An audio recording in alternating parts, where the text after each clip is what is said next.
Okay, we are now being recorded. Fiona. Welcome back, councillors. Very much appreciated your direction in terms of the financial overview that we have presented this morning. We're now into the detailed investment proposals in front of you. We do have an overview presentation for you that Siobhan is going to provide to you. And then we have detailed presentations on all of these new investment proposals for your direction. Key will be getting your direction so that we can come back to you on the in your May deliberations, your 18th of May, so that we can then build this annual plan.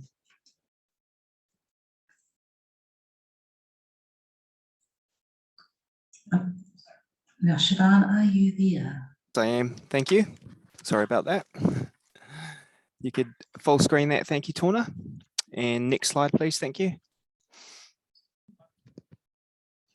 So good morning, councillors, and welcome to the public workshop on the annual plan, which, as discussed, follows the workshop you held earlier on the 24th of November and features further updates to the topics on which you requested further information so that you could provide us with further guidance to inform the development of the draft annual plan budget. In terms of the overall situation, I think it would be an understatement to say that the COVID situation is still unstable. Each day brings a different perspective on it, and it will continue to affect the operations of regional council into the future, as well as suppliers and other logistics change as well. We're still in an environment of ongoing central government reform in a number of areas, including the entire structure of local government, three waters, and resource management in general. So there will be uncertainty throughout the 22-23 year, as was presaged in the work that was done during the development of the long-term plan. In terms of other factors affecting us, we know that there will be a significant inflationary effect on salaries that we've had some discussion on in the financial overview, and that is in the papers provided. This will affect, obviously, a number of the guidance that you provide today that will then later be confirmed at meetings on either 31st of March or 18th of May. So in terms of the overall process, following the workshop today, we will have confirmation of the information document for the annual plan, which will include a draft budget on 31st of March. And then on the 18th of May will be formal deliberations on any final matters relating to the annual plan. So the guidance that is provided today will then factor into the formal decision making that will be required on those times. Tauranga, if you could go to the next slide, thank you. So the long-term plan 22-23 talked a lot about delivering against three areas of impact: climate change, partnerships with Māori, and community participation and impact. And during the development of the long-term plan, you provided additional resourcing to those impact areas. In the context of the annual plan, we can note that each impact area now has an action plan either in place or drafted with delivery underway. Tauranga, next slide, please, thank you. So this is a summary of the Toi Moana impact areas for 21-22 and leading into the annual plan year. Within each of the impact areas, we have a vision, a set of objective, transformational shifts, as well as tactical actions that are underway on the ground and that you have been made aware of through a number of other areas. These will continue on throughout the annual plan year because of the decisions you've taken with the long-term plan already. Tauranga, next slide, please. Thank you. So we can see, for example, in the Māori partnerships area, that additional funding was allocated through the long-term plan in this area that's been allocated to a number of groups. In addition to this, co-governance support has been provided to the Rangataiki River Forum and Te Maro Aokaituna. Next slide, please, Tauranga. In terms of the climate change area, a fund of 350,000 was allocated, and a number of tactical projects are underway and formed by the Climate Change Action Plan. Along with this, we have a Sustainability Initiative Scheme that will be operating throughout the annual plan year as well. Tauranga, next slide, please. Thank you. In terms of community participation, community engagement, a number of resources and funds have been applied to this area. The volunteers area, which was new funding through the long-term plan, 285,000 of that was allocated to specific groups in partnership with the Community Initiatives Fund, and is now being used by those groups to deliver positive outcomes across the Bay of Plenty. The other funding allocated has also been committed to a number of smaller groups, which include various care groups, including the Care Groups Act, and providing support. The Environmental Enhancement Fund has been fully allocated for 22-23, but we are continuing to accept applications that will either be funded from reserves or through the next funding year. And in addition to the above, we are now funding regional safety and rescue services, many of which are heavily enabled by the work that is done for volunteers. So in terms of the overall annual plan context, I hope you can appreciate the work that is already underway in the impact areas, and the new investment proposals that are considered today are designed to build on the work that has already been done through the long-term plan and deliver enhanced levels of service in the various community outcomes that Regional Council aspires to. And as noted, following today's guidance, we will have a further paper will go to the 31st of March Council meeting and or the 18th of May Council meeting, depending on the nature of the matter that requires further direction from councillors on. Thank you. Thank you, Siobhan. And if you don't mind going to the next slide, councillors asked for more information on volunteer funding. I've got a slide that isn't there. It's currently hidden, Fiona. Could we bring it up, please? Sorry? No, it's one in terms of that was asked for at operations and monitoring yesterday. I'm happy to talk to it. So there was the question raised. There was some excellent presentations yesterday in terms of that 500,000 and what that has enabled in our communities. So if I just run through that, 285,000 has been used for capability and capacity building, such as with EnviroHub, NZ Land Care Trust and the Bay Conservation Alliance.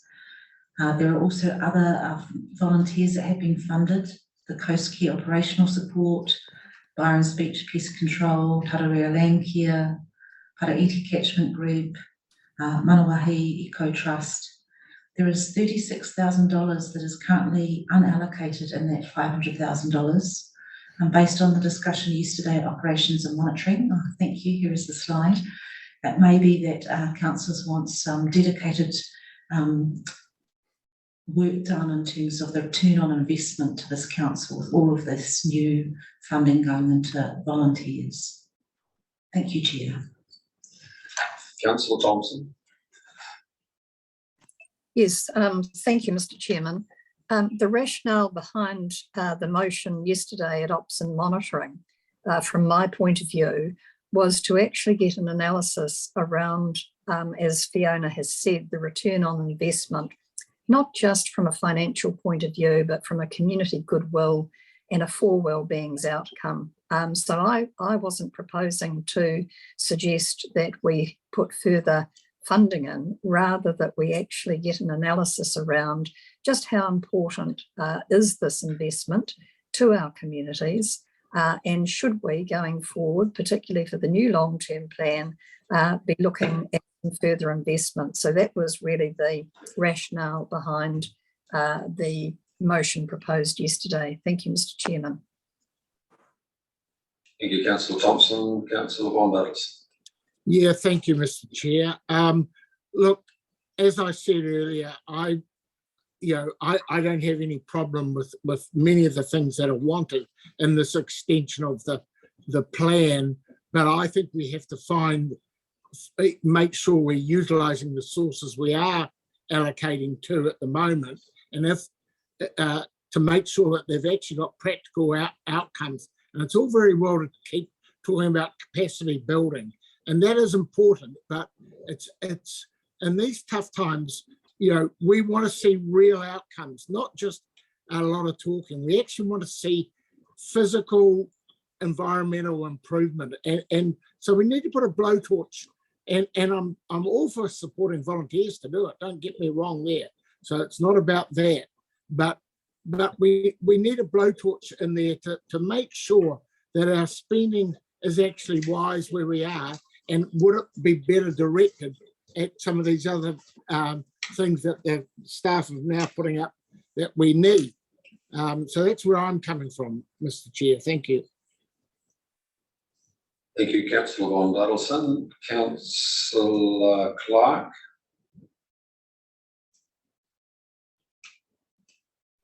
from my point of view, yes, I see the EEF totally oversubscribed, and care groups were waiting to get off the get-go. The presentations the other day showing the work done around Tauranga was absolutely gobsmacking and added amazing value. And the fact that we put in like 25,000 hours, was it, last year in volunteers? I mean, if we took that, the average regional council salary of 100 grand, so that's $2.5 million worth of actually volunteer hours, not the piddly $20 we actually allocate to it. And I also look at quite significant detail, and I'll pick out the 5K to the Mano Echo Trust that was slightly out of zone for the application fund, but put through, and that's gone into developing really significant wallaby control measures, and they have downsized the wallabies in that area significantly for the cost of $5 grand. Incredible value for our funding. And the third thing that really strikes me is that every year we put out like tens of thousands of native plants in areas, and I guess if we looked across the gambit of what we do, we sequester probably several hundred tons of carbon in our wetlands and restoration areas every year. Yet we do not account for that. And I would actually like to see one of our staff members do a wee project on seeing how much carbon we sequester. Is there a possibility of amalgamating all those carbon credits across our restoration programs and actually making a claim to central government for the right to be able to market those? And that would give us a lot of go forward in environmental sustainability. Yeah, so that's my speak in that space. Thank you, Councillor Clark. Councillor White. Hello, Mr. Chair. Yeah, look, I totally support what Paula has said around getting an assessment of the return on investment of the volunteer funding. It isn't about pouring more money, and we have to be, as Andrew von Dadelson has said, careful how we place our money, looking for outcomes. No question there. And we are looking at investment and getting the best return. And I would always look at return on investment, which is exactly where the government and others are coming from now, in the context of the wellbeing returns as well, social, cultural, environmental, and commercial. And sometimes the commercial return might not be as great as we might think, but the value created by those contributions from those hard workers out there in the field, I would argue that they're probably giving, and I'll stake my head on this, that the level of value, once we do an analysis on it, will be huge. And I would include also in that the iwi space as well, because a lot of time and effort is given by iwi, and we are constantly hear that they are underfunded and they try to give their best across a platform and a plethora of issues coming their way and the community's way. The community are really getting out there and doing their best. So I would really, really support us getting a good analysis on what that value really looks like. And I would suggest that we're placing our money in a good space with our volunteers.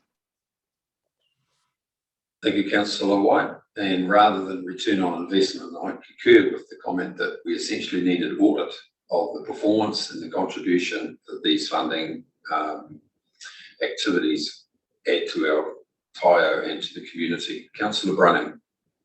Yes, so are you saying, Fiona, that 36,000 could be allocated to this audit and that would be suffice to do it? Yes, through you, Chair. I think it's very clear that direction is something that you talked about at Ops and Monitoring. And the other thing I would add is we're also doing some work on carbon sequestration. Thank you. And wetlands, Councillor Clark. It's an area that we're doing with Waikato Regional Council in particular. We're very, very interested in having better evidence there in science to see both industry and central government to consider investment in further wetlands. On that basis, Mr. Chairman, I would be happy to support the 36,000 for the audit. Thank you, Councillor Brunning. Councillor Nees. It's just confirmation that 36,000 is in this year's annual plan, isn't it? So we could get this work underway ASAP. Yes. Yes. So how quickly would we be able to have the outcome of that, Fiona? I'm just thinking it would be quite helpful if we could have some indication of that by the time we deliberate. So I'll get you, I don't think we'll be able to do it by the 18th of May, Councillor Nees, because it is quite a comprehensive audit or study. It's looking across those 4 well-beings, and I'd like to interview some of our volunteers in terms of their views and lessons learned as well. But it certainly will inform the next long-term plan. There's no doubt about that. Thank you, Fiona. Right, let's move on. So thank you, councillors, and thank you, Siobhan.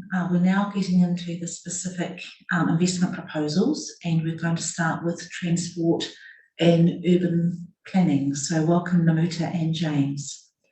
Tēnā koutou, councillors. So James and myself will be taking you through the transport and urban planning and new investment proposals. So this is on page 18 of your agendas.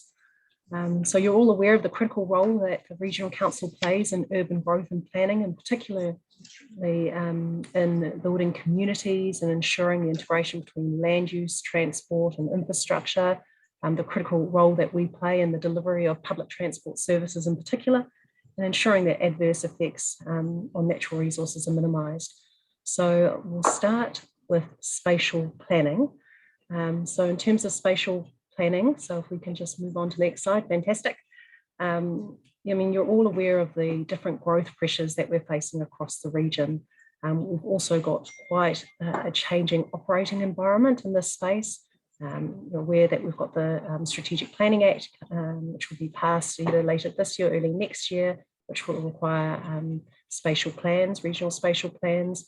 More immediately, we have the National Policy Statement for Urban Development, which we are collectively implementing with our partners in terms of the development of the future development strategies, which are due in 2024 to feed into those long-term plans, and we also need to update our regional policy statement. So in that context, we've brought to you today 3 specific proposals to support spatial planning across the region. So this is working with our partners, first of all, in Whakatane and Kawerau, to kick off the spatial plan development there. That spatial planning is just starting off and is in the project development phase.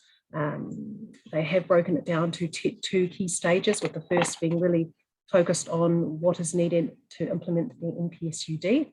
So you'll see there we are seeking a $50,000 grant contribution to that work, and you'll see the other contributions there in your paper on page 21 in terms of Whakatane District Council contribution of $450,000 and Kawerau District Council's contribution of $60,000. In addition to that, we have Rotorua Lakes Council, who are progressing with their future development strategy, and the groundwork is progressing in that too. You'll see our proposed contribution in that space is $50,000, and Rotorua Lakes Council's contribution to that project is $200,000. We then move on to smart growth. And of course, we've been a smart growth partners since the beginning, and a lot of work has gone on in this space. I do recognise that there was a request previously for the updated work program. So that work program is coming to you, coming to the Smart Growth Leadership Group on the 22nd of March. Once Smart Growth has direction from the from SLG, they will then update the budget and have updated figures coming back in May. So we do note that the additional, well, at the moment, the additional request for budget is around 14,000. We do anticipate that that will increase. That's probably all I wanted to say at this point in time. I'm very happy to answer questions, both myself and James. Thank you, Namuta. So can you just reaffirm your last comment in terms of the smart growth budget? There's an increase expected of 14,000, but you're expected to go higher? That is correct. There is a lot, and you'll see on page 23 of your agenda. We've got the NPSUD housing capacity assessment and FDS requirements. There's a lot of technical research and work additional, which would likely be needed to feed into the spatial plans. We've got, we know there's gaps in resourcing in terms of the EU spatial plan, and the need to provide some additional support is currently being flagged as it comes through the process. So we'll see that coming to SLG on the 22nd. And there has been, as you're aware, quite a significant review of all of the Smart Growth Work Programme to distill it into the key components, and that will also be coming to your. So thank you for that, but your 20% increase that's forecast, you're actually raising the flag that this may well be more. And I pose the question, are we getting extra 20% value out of smart growth activity? Councillor Crosby. Thank you, Namuta. In terms of the contribution towards both Whakatane Kara and Rotorua spatial plans, what exactly is our input into that in terms of actually genuinely partnering with those councils, or is it a grant to their planning? So in terms of Whakatane and Kawerau, it is very much a partnership project. We have already been supporting in terms of staff time and GIS support for mapping. And that also involves central government too. At the moment, just discussions going on, as well as we're just working through tangata whenua coming to the table too, and how that's going to pan out. In terms of the Rotorua, and I do note with the Whakatane work, the FDS will happen parallel with that.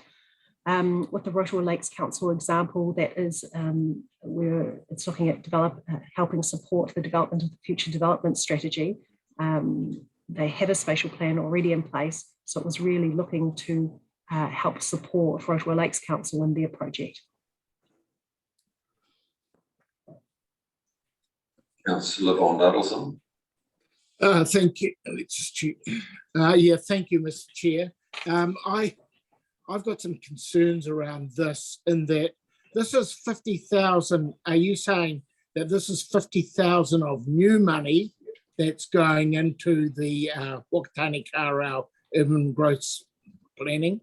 And if so, 1 year into the long-term plan, why is it suddenly 50,000 more? And it just seems very coincidental that it's another 50,000 going into Rotorua as well, and the same question arises. We don't have additional money if we're already putting up our rates to accommodate what we're doing existing, and yet you're asking for more at a time when we shouldn't. Can we not divert money from somewhere to there if it is so essential? So can you ask, is this genuine new money? When it comes to smart growth, I'm really reluctant to give extra money to smart growth. I understand we have to be seen to be good partners, and there is central government thinking around it, but in actual fact, central government have to actually show some goodwill, and growth for growth's sake is not reasonable growth in my view, and as far as smart growth goes. It's got to be sustainable growth, and putting more houses out to the west past Tauranga without a guarantee of an upgrade by central government of the access to that area back to the city is just a no-go from my point of view. So we need some assurances before we start flogging more money. We've asked for some budgetary transparency from smart growth year in, year out, and we just aren't getting much transparency there. So I've got real big questions about that. As far as the Tauranga, are we talking about the Tauranga South and the rest of this paper, or do you want me to stop and come back? Not yet. We'll come back to that. Okay. So those can I just questions 1, 2, and 3.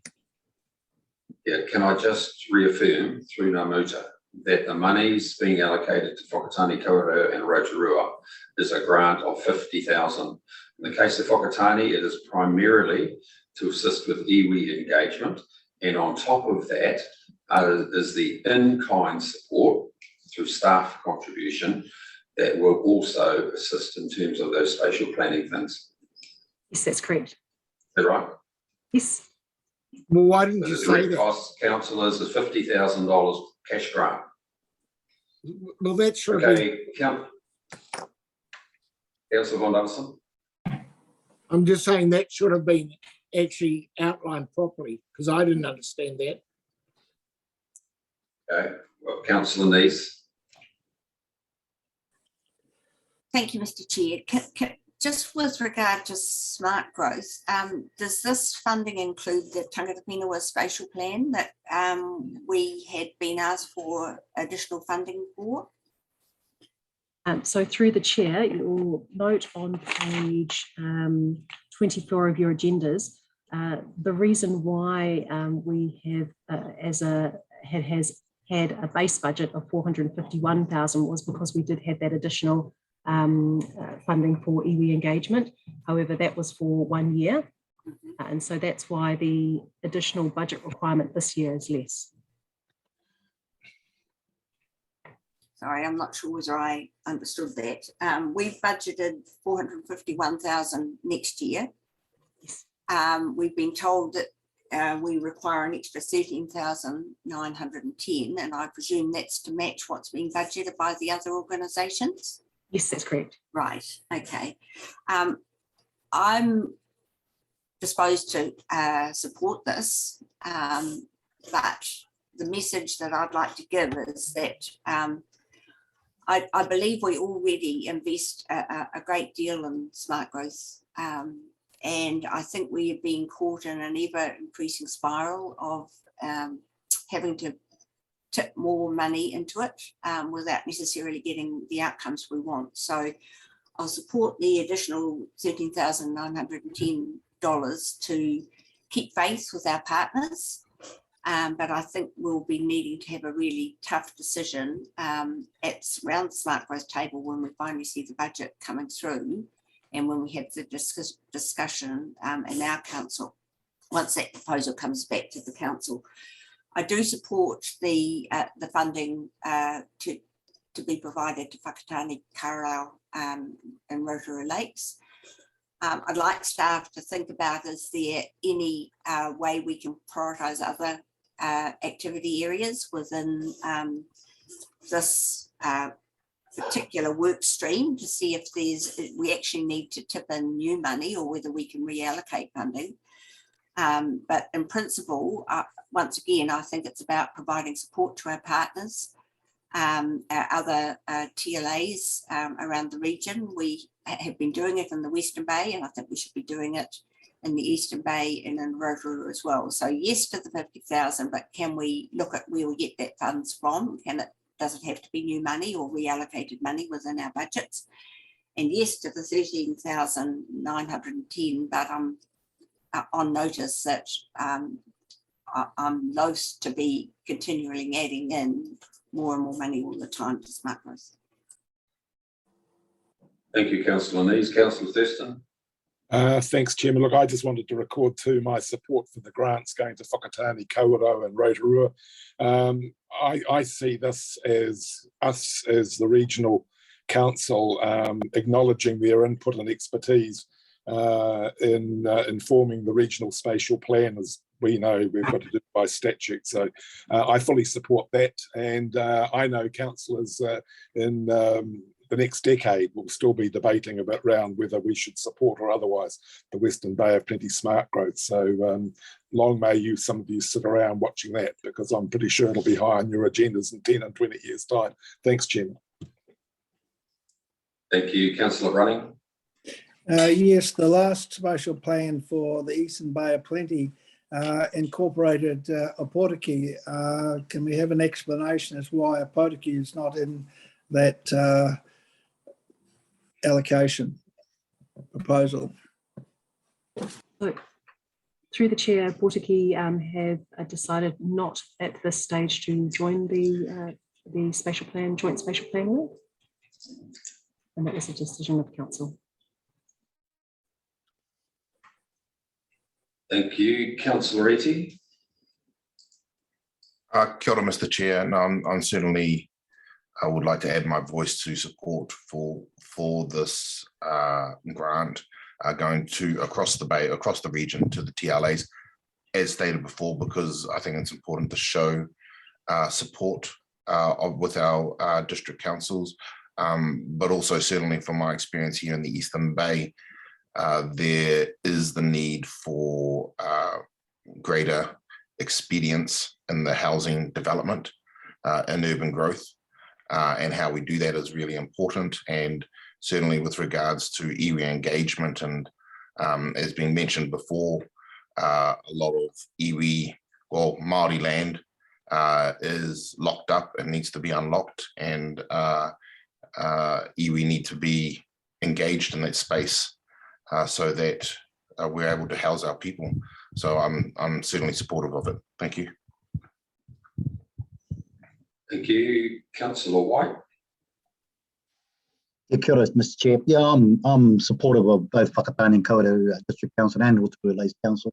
Agree totally with what Councillor Denise has said about being, offering that support and spreading the love, I guess, around our constituencies in an appropriate manner is important.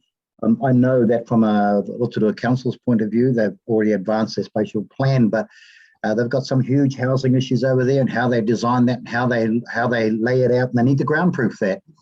Lots of conversations about not ghettoizing, making sure that the urban balance is good, all those sorts of things. You can have it on a plan, it might look good on plan. They need to evidence base it and ensure that they're on the right pathway. So I'm totally supportive. I'll leave it to my other councillors to comment on smart growth. I'm not really up to speed of that particular area. Sorry. Thank you, Councillor Rogers. Thank you, Mr. Chair. Yeah, just concur with Toy and Lyle. Happy to support all three. But I think for me, this is about a partnership with those district councils. Rather than just a cash grant, can we make sure that we have a say, that we share our thoughts into these spatial plans as well? It's just not the district councils going off in a tangent by themselves. We've got to have a say in the outcomes as well to make sure we're at the table. That's all. Thank you, Councillor Clark. Yeah, my perspective is that totally support the Kawerau Whakatane Wantapotiki, and I take my hat off them. They believe that they have developed their spatial planning accordingly, but as a lot of this is actually staff resource or staff-based assisting capacity in the areas in our my particular rohi, totally support it. And like Councillor White, I'm unsure about the smart growth implications in there, but certainly support the first two, absolutely. Thank you, Councillor McDonald. Kia ora. I just wanted to put into that I support all three of the proposals put in regards to smart growth. I guess I share my sentiments that have been raised by Councillor Neese. And I guess, it's always been questionable on the value of where smart growth sits now. But from my perspective, what else have we've got? We haven't got anything else in any future development for the Western Bay. So for me, it's to stay in the camp, stay to put the ship right, and just keep plugging away at what we've currently got. Obviously, there are challenges ahead as well.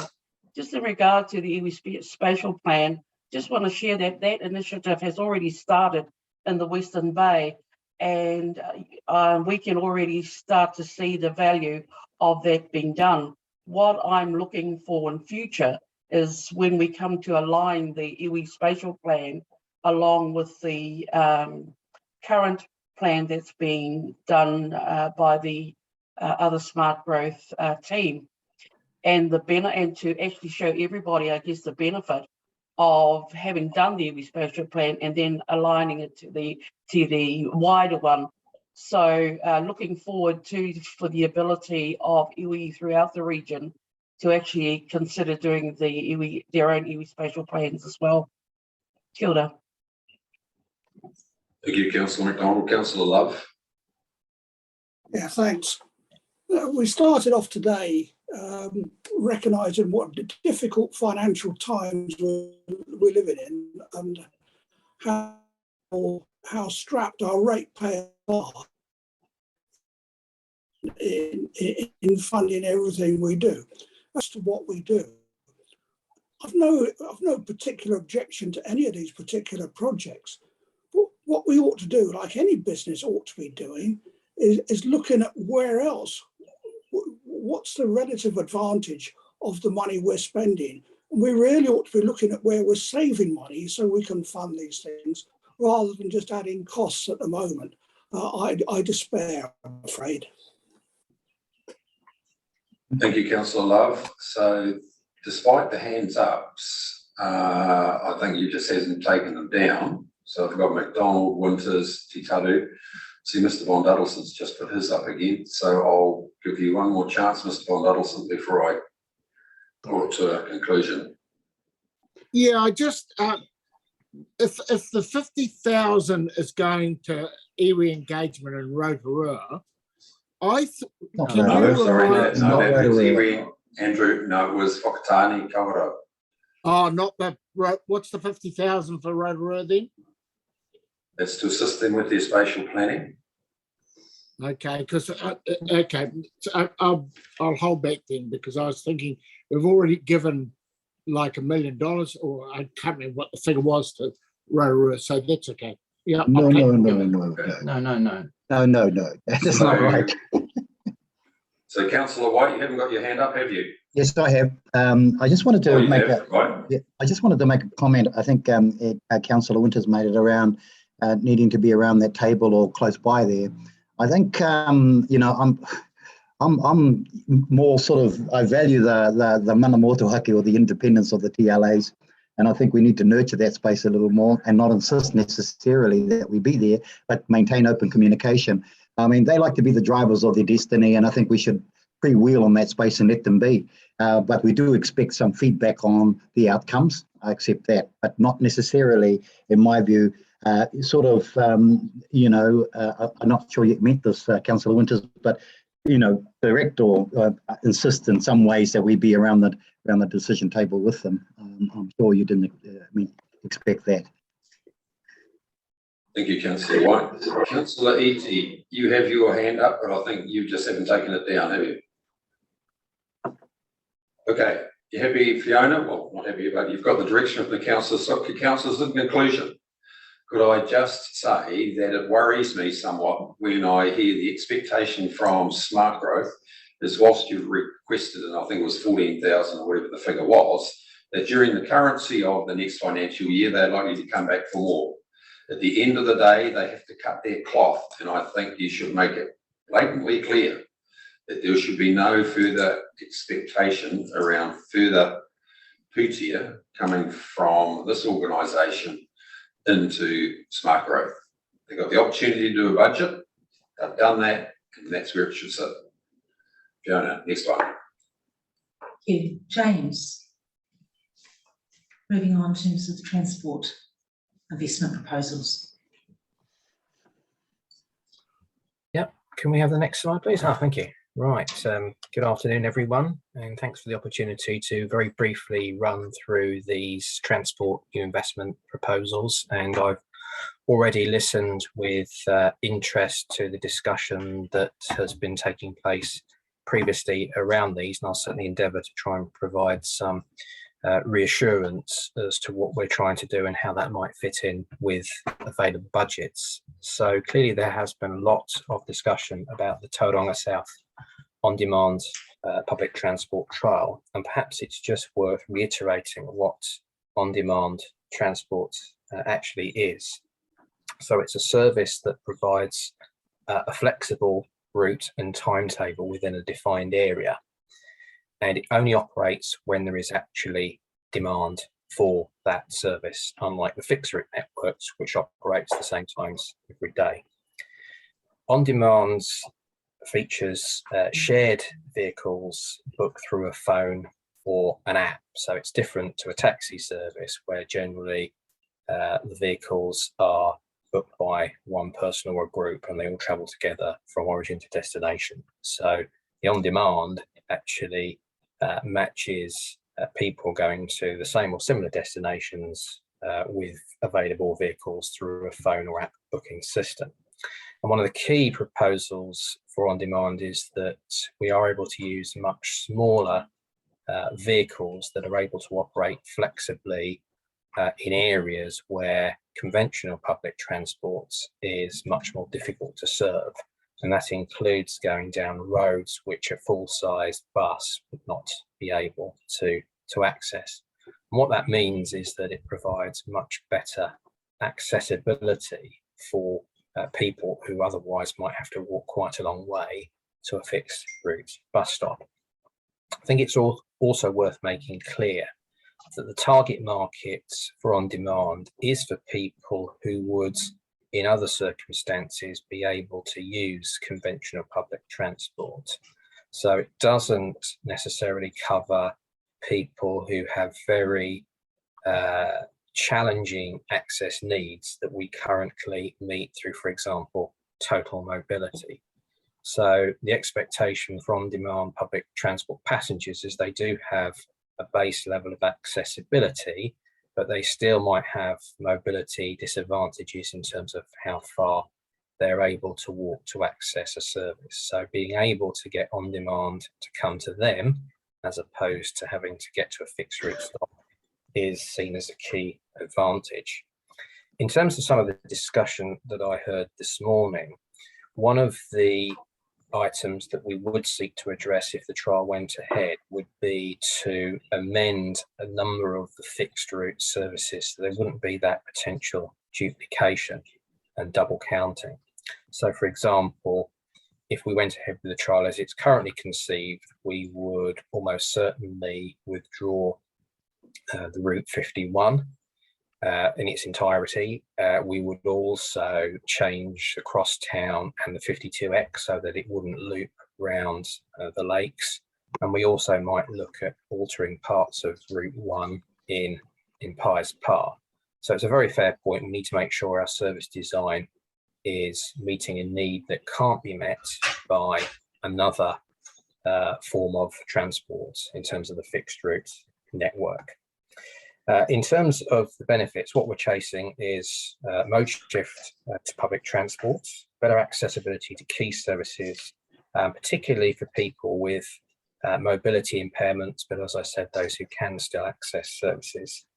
And also in particular, understanding the operational costs and challenges, because there's a lot of pressure to introduce on-demand services in many parts of the region. And the aim of this trial is to actually understand how practical and successful that will actually be, learning lessons that we can then roll out to future areas.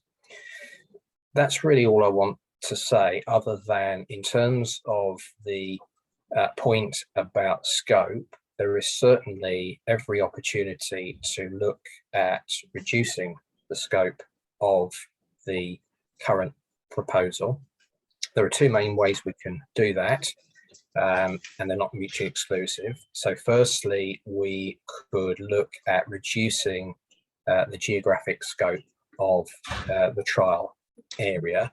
So perhaps cutting it back to the lakes, Pies Par, Tauranga crossing, and possibly up to Greerton, so removing the hospital Gate Par area from the trial. The second proposal would be to use a cheaper vehicle. So current proposal is to use electric minibuses, but we could look at using diesel buses, particularly those in the second-hand market. They could well be a lot cheaper. What I would be interested in, any guidance on if it's appropriate, is how much councillors think they would be prepared to put towards this trial, so that we can actually look to see what is feasible, either in terms of the numbers of vehicles or indeed the geographic scope. So certainly happy to take any further questions and direction on that point. I don't know if you want me to stop there or briefly go through the other two proposals before we have questions. Thank you, James. Councillor Eatey, then Councillor Thurston. Kia ora, Mr. Chair. Kia ora, James. No, I'll just have a couple of questions. I do have a question around this, I guess, this model of on-demand public transport. Because in my head, I'm thinking of, is it a subsidized party Uber kind of service? And as to whether or not this particular kind of model is being trialed overseas already, and whether or not we have any data from other trials, or are we the first in the world to be looking at this? No, we're certainly not the first in the world. So the main trial that's been undertaken in New Zealand is in Timaru in the South Island. That trial finished at the end of last financial year, has now been extended to become a permanent feature. So the initial results from Timaru indicate a 21% increase in patronage compared with the previous fixed route network. It did lead to significant increase in costs compared with that fixed route network, so basically double the cost. But that was offset by a 56% increase in fare revenue as a result of more people using the service and paying for it. So a lot of the work we have done has been based around what has happened in Timaru. And our expectation is that for this particular trial, assuming that it was covering the geographic area we have outlined previously, that has a similar population to Timaru. And so we would be anticipating a similar level of patronage, around 500 to 600 trips per day. So hopefully that answers your question. Thank you, James. So before I come to two more questions, are you able to confirm that the Timaru trial was co-funded by Waka Kotahi, and that the permanency of that shifting from trial to permanent is covered by Waka Kotahi? And what are the circumstances in terms of the Western Bay here? What's our expectation? Thank you. So in answer to your first question, yes, the trial was covered by Waka Kotahi. In terms of the service as it is now, I will need to check to be absolutely certain. I would be very surprised if Waka Kotahi were not contributing, but I will get that information from colleagues in Environment Canterbury, because I certainly don't want to give you false information. Thank you. Councillor Thurston. Thanks, Chairman, and thank you, James, for putting it so succinctly. And you covered many of the points that I shared with colleagues earlier on. The reason that I have supported this and pushed this has been that it's been put to the Public Transport Committee on many occasions over many years. And but the thing I think that we're wrestling with today is that the concept and the cost has not been sold correctly to our colleagues, and whether we postpone this for 12 months or we modify the trial, and I emphasize the word trial, or we do something. I would hate to dispose of this whole concept in its entirety. As I said earlier, the Minister effuses over this. Previous Ministers of Transport have pushed for this concept to be rolled out in New Zealand. We know there's been a trial in Timaru. It's been described as highly successful. And as we just heard, Environment Canterbury have just introduced it into their long-term plan 2131. But the issue, I think, Chairman, is that our colleagues around the table have still not been sold the concept after all these years, or the cost. So I think we need to put added emphasis in there. But please, I just beg everyone, in whatever form the trial takes, be it this year or next year, whether we modify it, we pull it down in size, let's trial it, and then we will know once and for all that it's a goer. Thanks so much. Thank you, Councillor Thurston. Councillor Thompson. Yeah, just before I speak to this, James, thank you for that. When would you have certainty of Waka Kotahi joint funding? A very good question. And if we were going to progress with the trial as is currently set out to the timescales we're looking to implement, we would really need an in-principle decision from Waka Kotahi in the next 2 to 3 months. And if they're not willing to support at this stage, I think it's going to be very challenging to deliver the project without their support. So it is really the key priority for me to establish exactly what Waka Kotahi's position is. As been previously mentioned, the fact that the Minister has approvingly mentioned on-demand as one of the things that he is particularly keen on, that may focus minds at Waka Kotahi around potential funding. It is a conversation we will need to have, and we will need to get some clear and principled decisions around pretty soon. Thank you.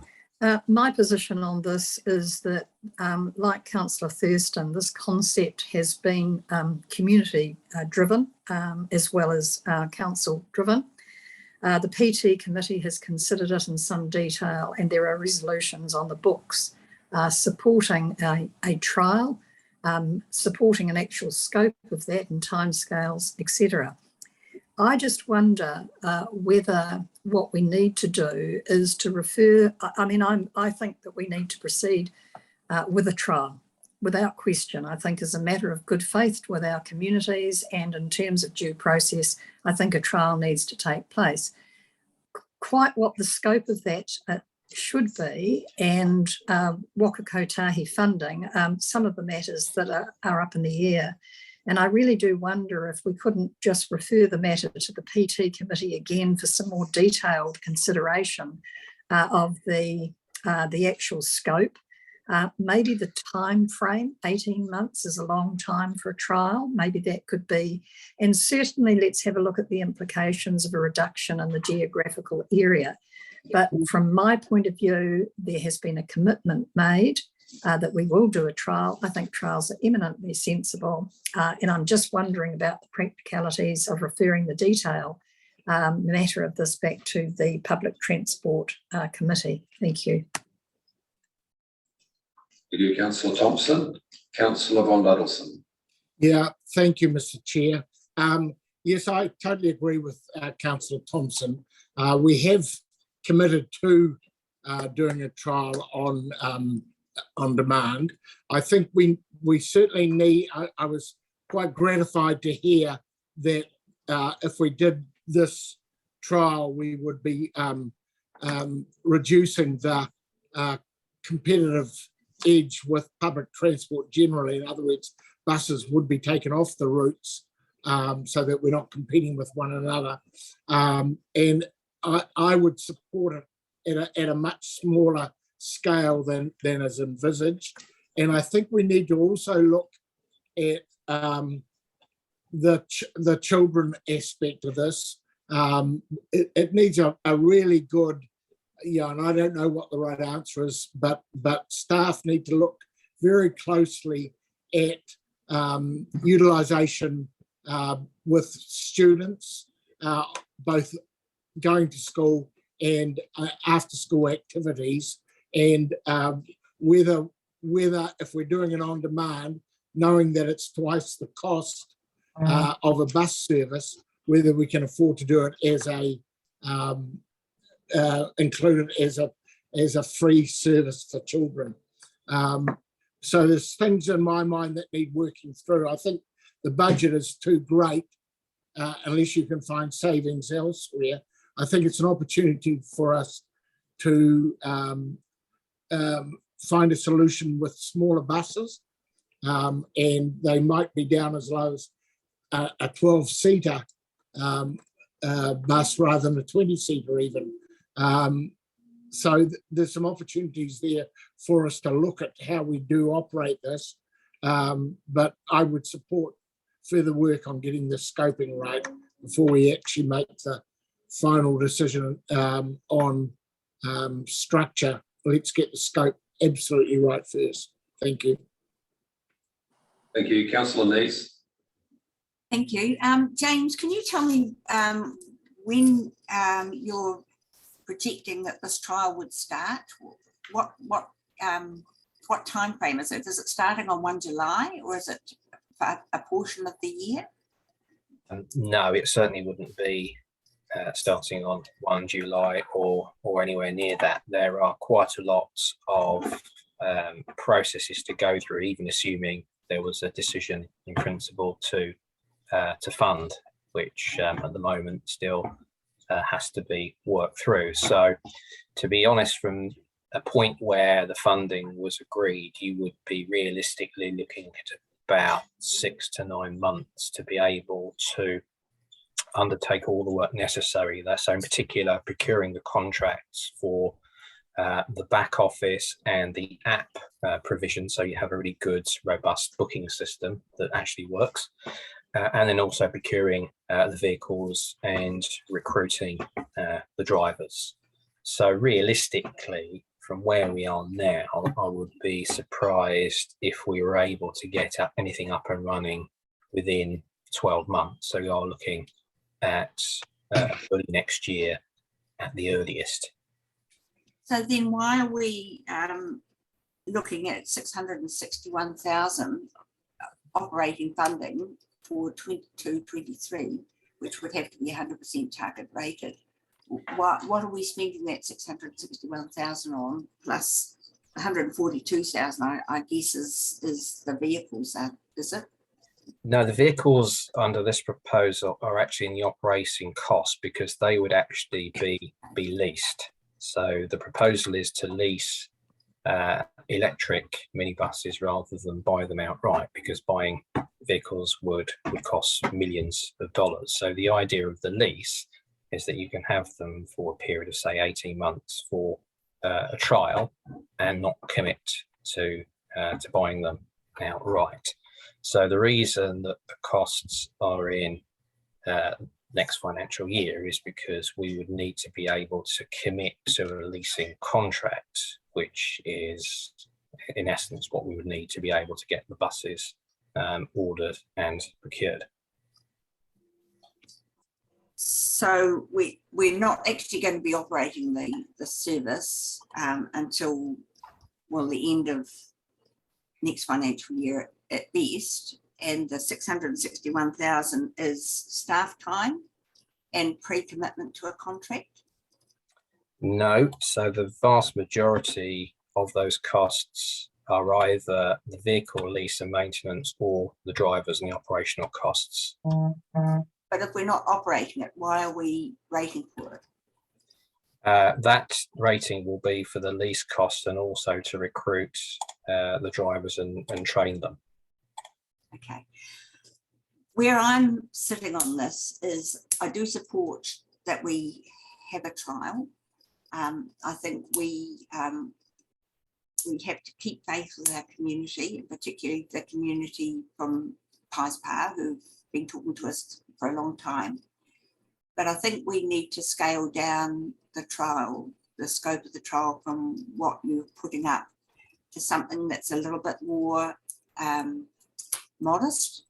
So I need to get clear in my head what the catchment is for this. And in my head, I'm thinking, would it be feasible to have it running from Greaton South, that's Greaton Shopping Centre South, and the Lakes South, and the catchment that runs round, say, from Ohauiti, Paispa, and the top end of the lakes, and take a very route-based approach, have a look at the routes that are covered by that, and to look at replacing those particular routes with that trial. So rather than being very ambitious and going down as far as Gate Par and the hospital, that we just take a very targeted approach. Sorry about my phone. So I'm not willing to approve this as it is right now. I would prefer that it would come. I would prefer that it would just let it be worked on further by the Public Transport Committee. And I know that we probably can't do that in time for council deliberations. There's a lot of work that we would be wanting to have done.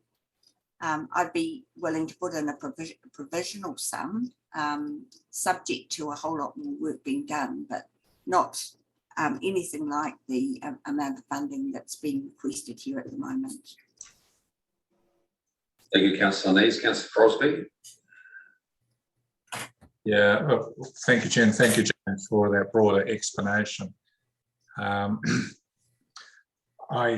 can't support this at this point in time. Essentially, it's a $2 million plus trial, both CapEx and OpEx, in a space where we have, in my view, more priority needs in our current system in terms of providing and supporting Tauranga City Council with essential infrastructure to make our current network work better.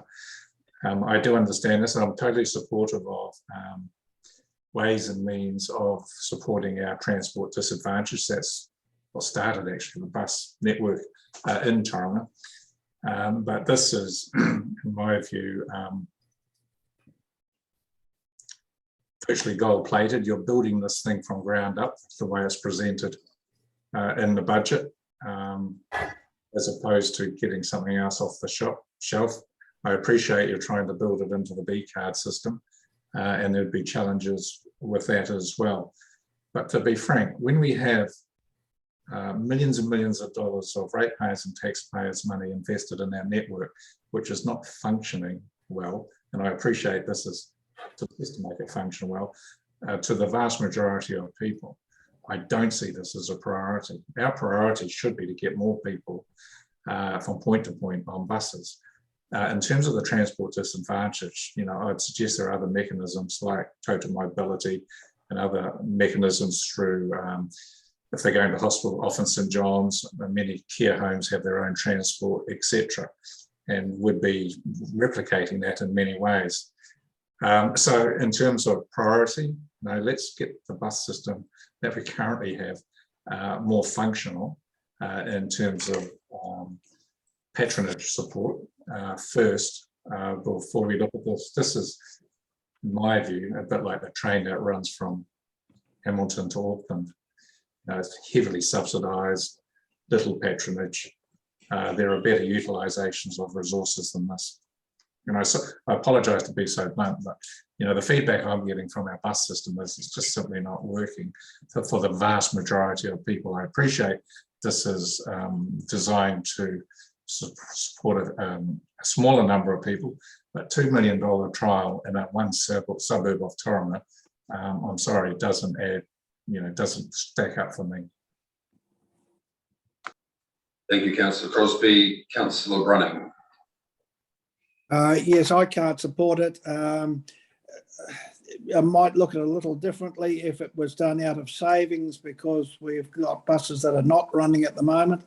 But certainly I cannot support an increase in the targeted rate for Tauranga City ratepayers.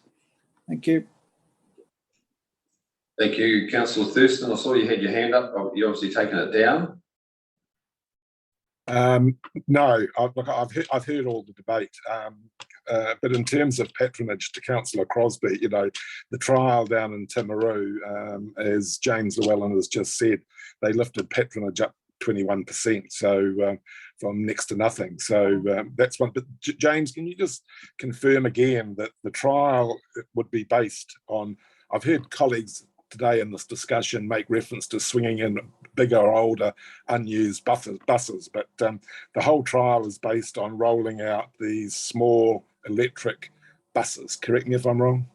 Yeah, that's the proposal that we've outlined in this paper. The buses would certainly be a lot smaller than the conventional vehicles that you would see running around the network at the moment. Yeah, and the only other thing I would say, Chairman, is I can see I don't have the numbers on this, but clearly I would ask colleagues if they're a bit ambivalent about it all, to send it back to the PT committee for further deliberation to get much greater buy-in to the concept and the cost of the whole initiative. Thanks so much. Thank you, Councillor Thurston. Councillor McDonald. It means 21% of what? I'll be interested in the actual numbers, more important than percentages. Councillor McDonald. Yeah, hi. Look, on this one, I'm somewhat divided on this at the moment. I don't want to do away with it. So maybe it is about what's already been suggested as we revisit the scoping of it. If it's around the cost issue, I am loath to kind of vote it down, given that it has been an expression made by our community. And I have taken a lead on this one, both from the chairs of the Regional Transport Committee and the Public Transport Committee, and have heard their views, which are basically supporting it.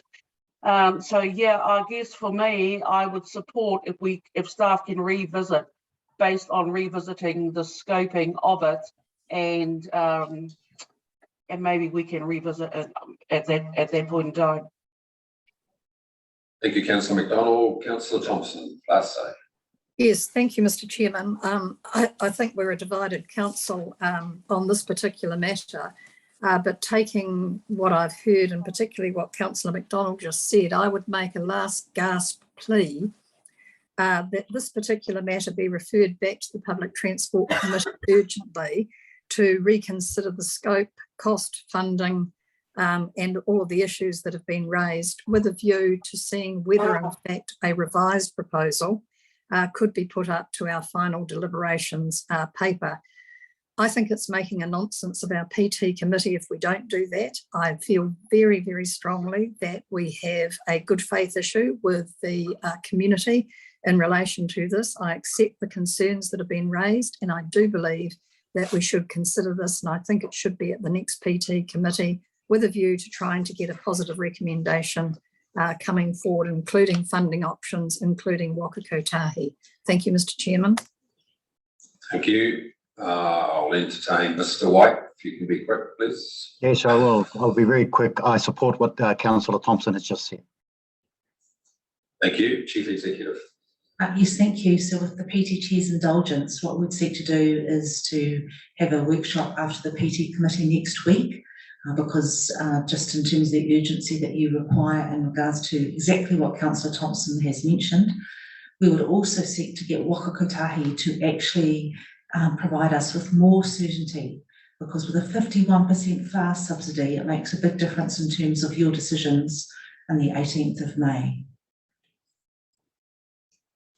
Right, thank you, councillors. So I'm going to now take an adjournment. So we'll adjourn until 13:30. So that's 1:30. We'll see you all back then and continue.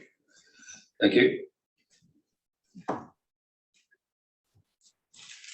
Okay, thank you, councillors. We are now again live and we're recording. I'll hand over to James, but we've got two other issues which hopefully we can deal with expeditiously, and one is TERP, so the Transport Emissions Reduction Plan. The other is the hydrogen bus trial, which you've had the benefit of having a presentation from. So, James. Thank you, Mr. Chairman, and good afternoon again, everyone. So I'll briefly run through these two proposals and then take any questions. So firstly, the Transport Emissions Reduction Plan, or TERP, proposal. So this has come about because, as councillors I'm sure are aware, the New Zealand government is going to be publishing its National Emissions Reduction Plan in May of this year, and the consultation draft that was issued before Christmas has set some pretty ambitious targets that are necessary for transport to achieve. One of those being a 20% reduction in vehicle kilometres travelled by single occupancy private car. And given that traffic growth has been rising inexorably over the last 20 years, effectively that requires a complete change to the trajectory of demand for that particular mode of travel. So the idea of the Transport Emissions Reduction Plan is to produce a prioritised, costed and modelled programme of transport interventions that will help all partners across the region, that's ourselves, Waka Kotahi and the councils, to enable the emissions reduction targets to be met, and particularly to focus on the period until 2030, because the big challenge we have is that once greenhouse gas emissions get into the atmosphere, they stay there for a very long time. So simply saying we've got a net greenhouse gas neutral target by 2050 isn't sufficient. We need to start taking action now. And the purpose of the TERP is essentially to answer the question, what action do we need to take to reduce greenhouse gas emissions from transport? And the TERP won't just cover electric vehicles, it won't just cover spatial planning, it will also cover the most effective means of reducing greenhouse gas emissions, which is mode shift, people getting out of single occupancy private vehicles and onto walking, cycling, public transport, or indeed things like car sharing. Also, the TERP will be very much focused on looking at the freight issue, which is something that's quite often missed in a lot of conventional emissions reduction plan. So the Bay of Plenty and Tauranga City has a very high concentration of demand for freight traffic as a result of the port and all the produce that needs to be transported about. And so the TERP is going to need to look seriously at how it reduces emissions from the freight sector as well as passenger. And TERP will also cover things like demand management, what could be done to shift the price signals in favour of modes other than single occupancy private car. So whether that's parking charges, whether it's proposals for road pricing, this study needs to look at those seriously and work out how much of a difference all that will really make. Not only single proposals, but how those proposals interact with each other. So the proposal is to start that work as soon as possible, to be in a position also to take advantage of any funding that comes through the emissions reduction plan at a national level. So there have been rumours of potentially up to $4 billion being made available for greenhouse gas emission reduction activities, and therefore we need a plan which has a prioritised list of activities that we can then put for funding to that particular bucket of money. If we don't have the plan, then we're going to struggle to make a case for funding. So that's really the purpose behind the TERP.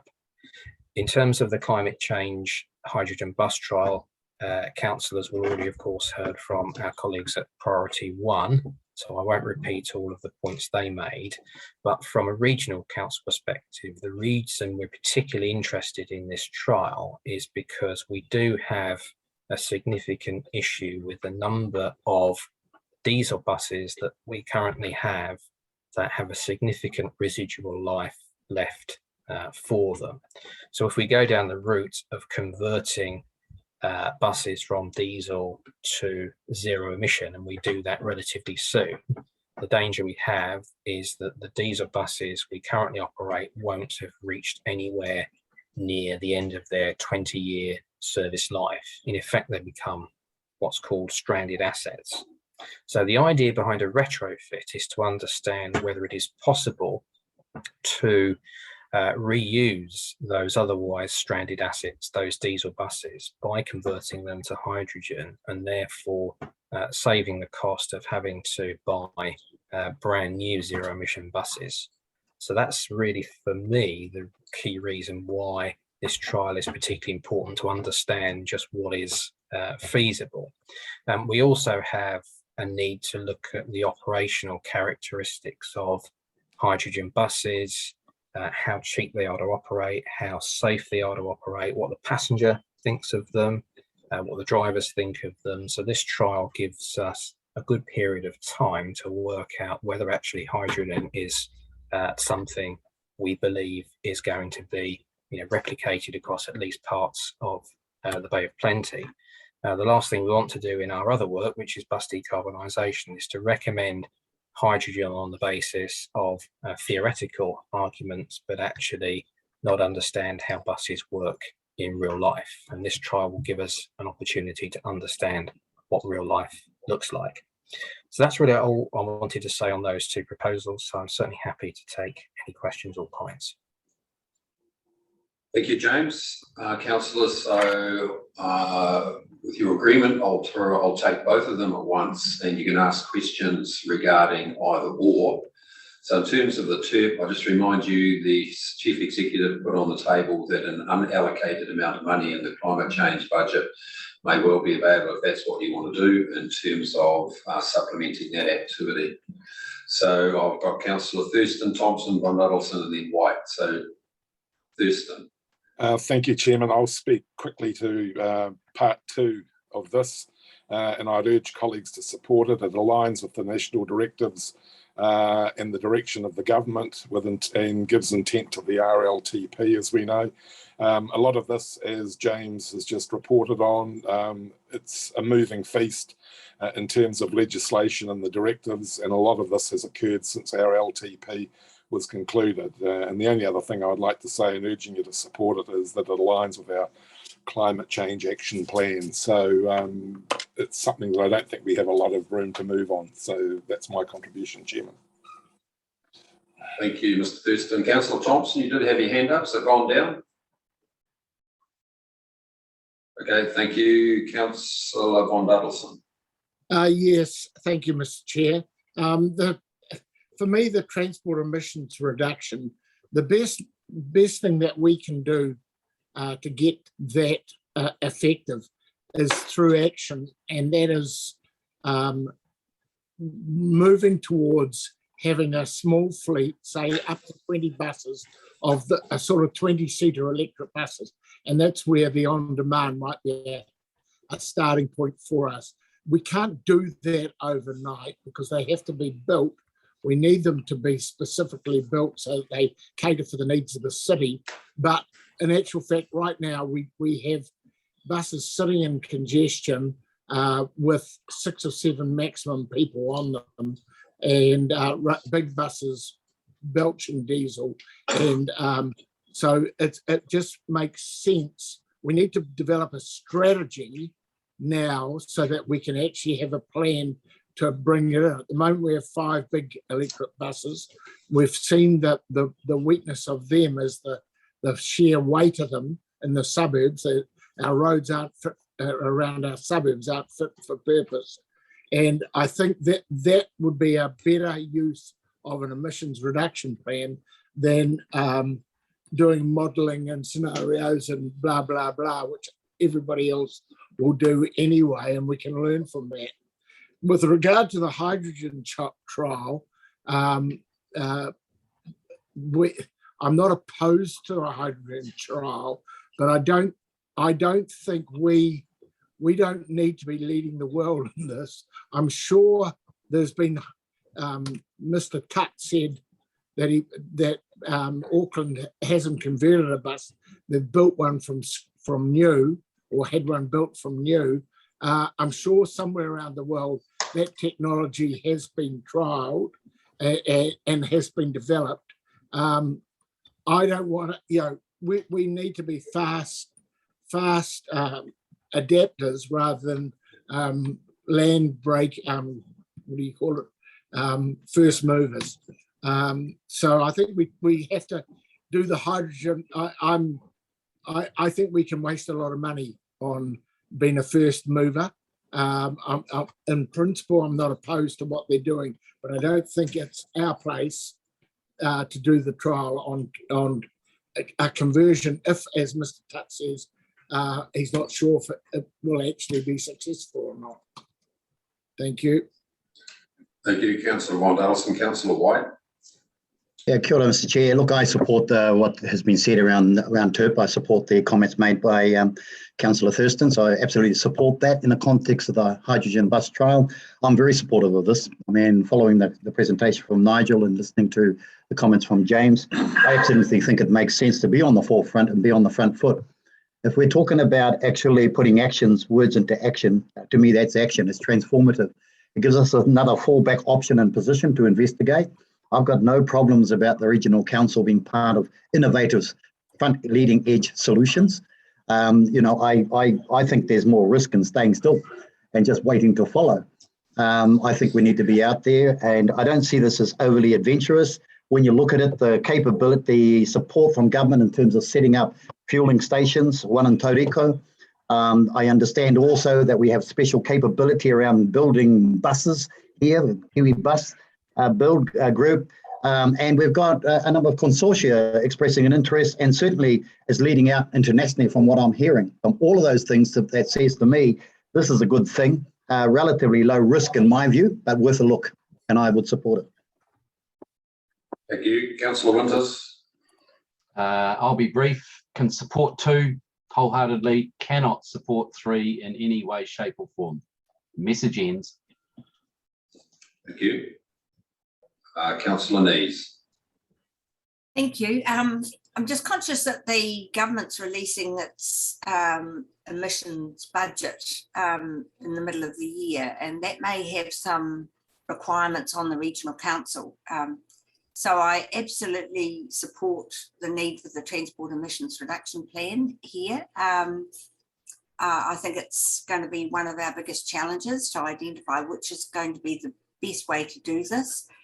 But my question is, have we got any funding to do a wider Bay of Plenty emissions reduction plan? Because this is only one part of the jigsaw puzzle of what we may have to deliver on, depending on what the national emissions budget says. So is this all there is, or is there some other funding somewhere, whether it's in the $350,000 we've set aside every year for climate change projects to look at wider emissions across the Bay of Plenty?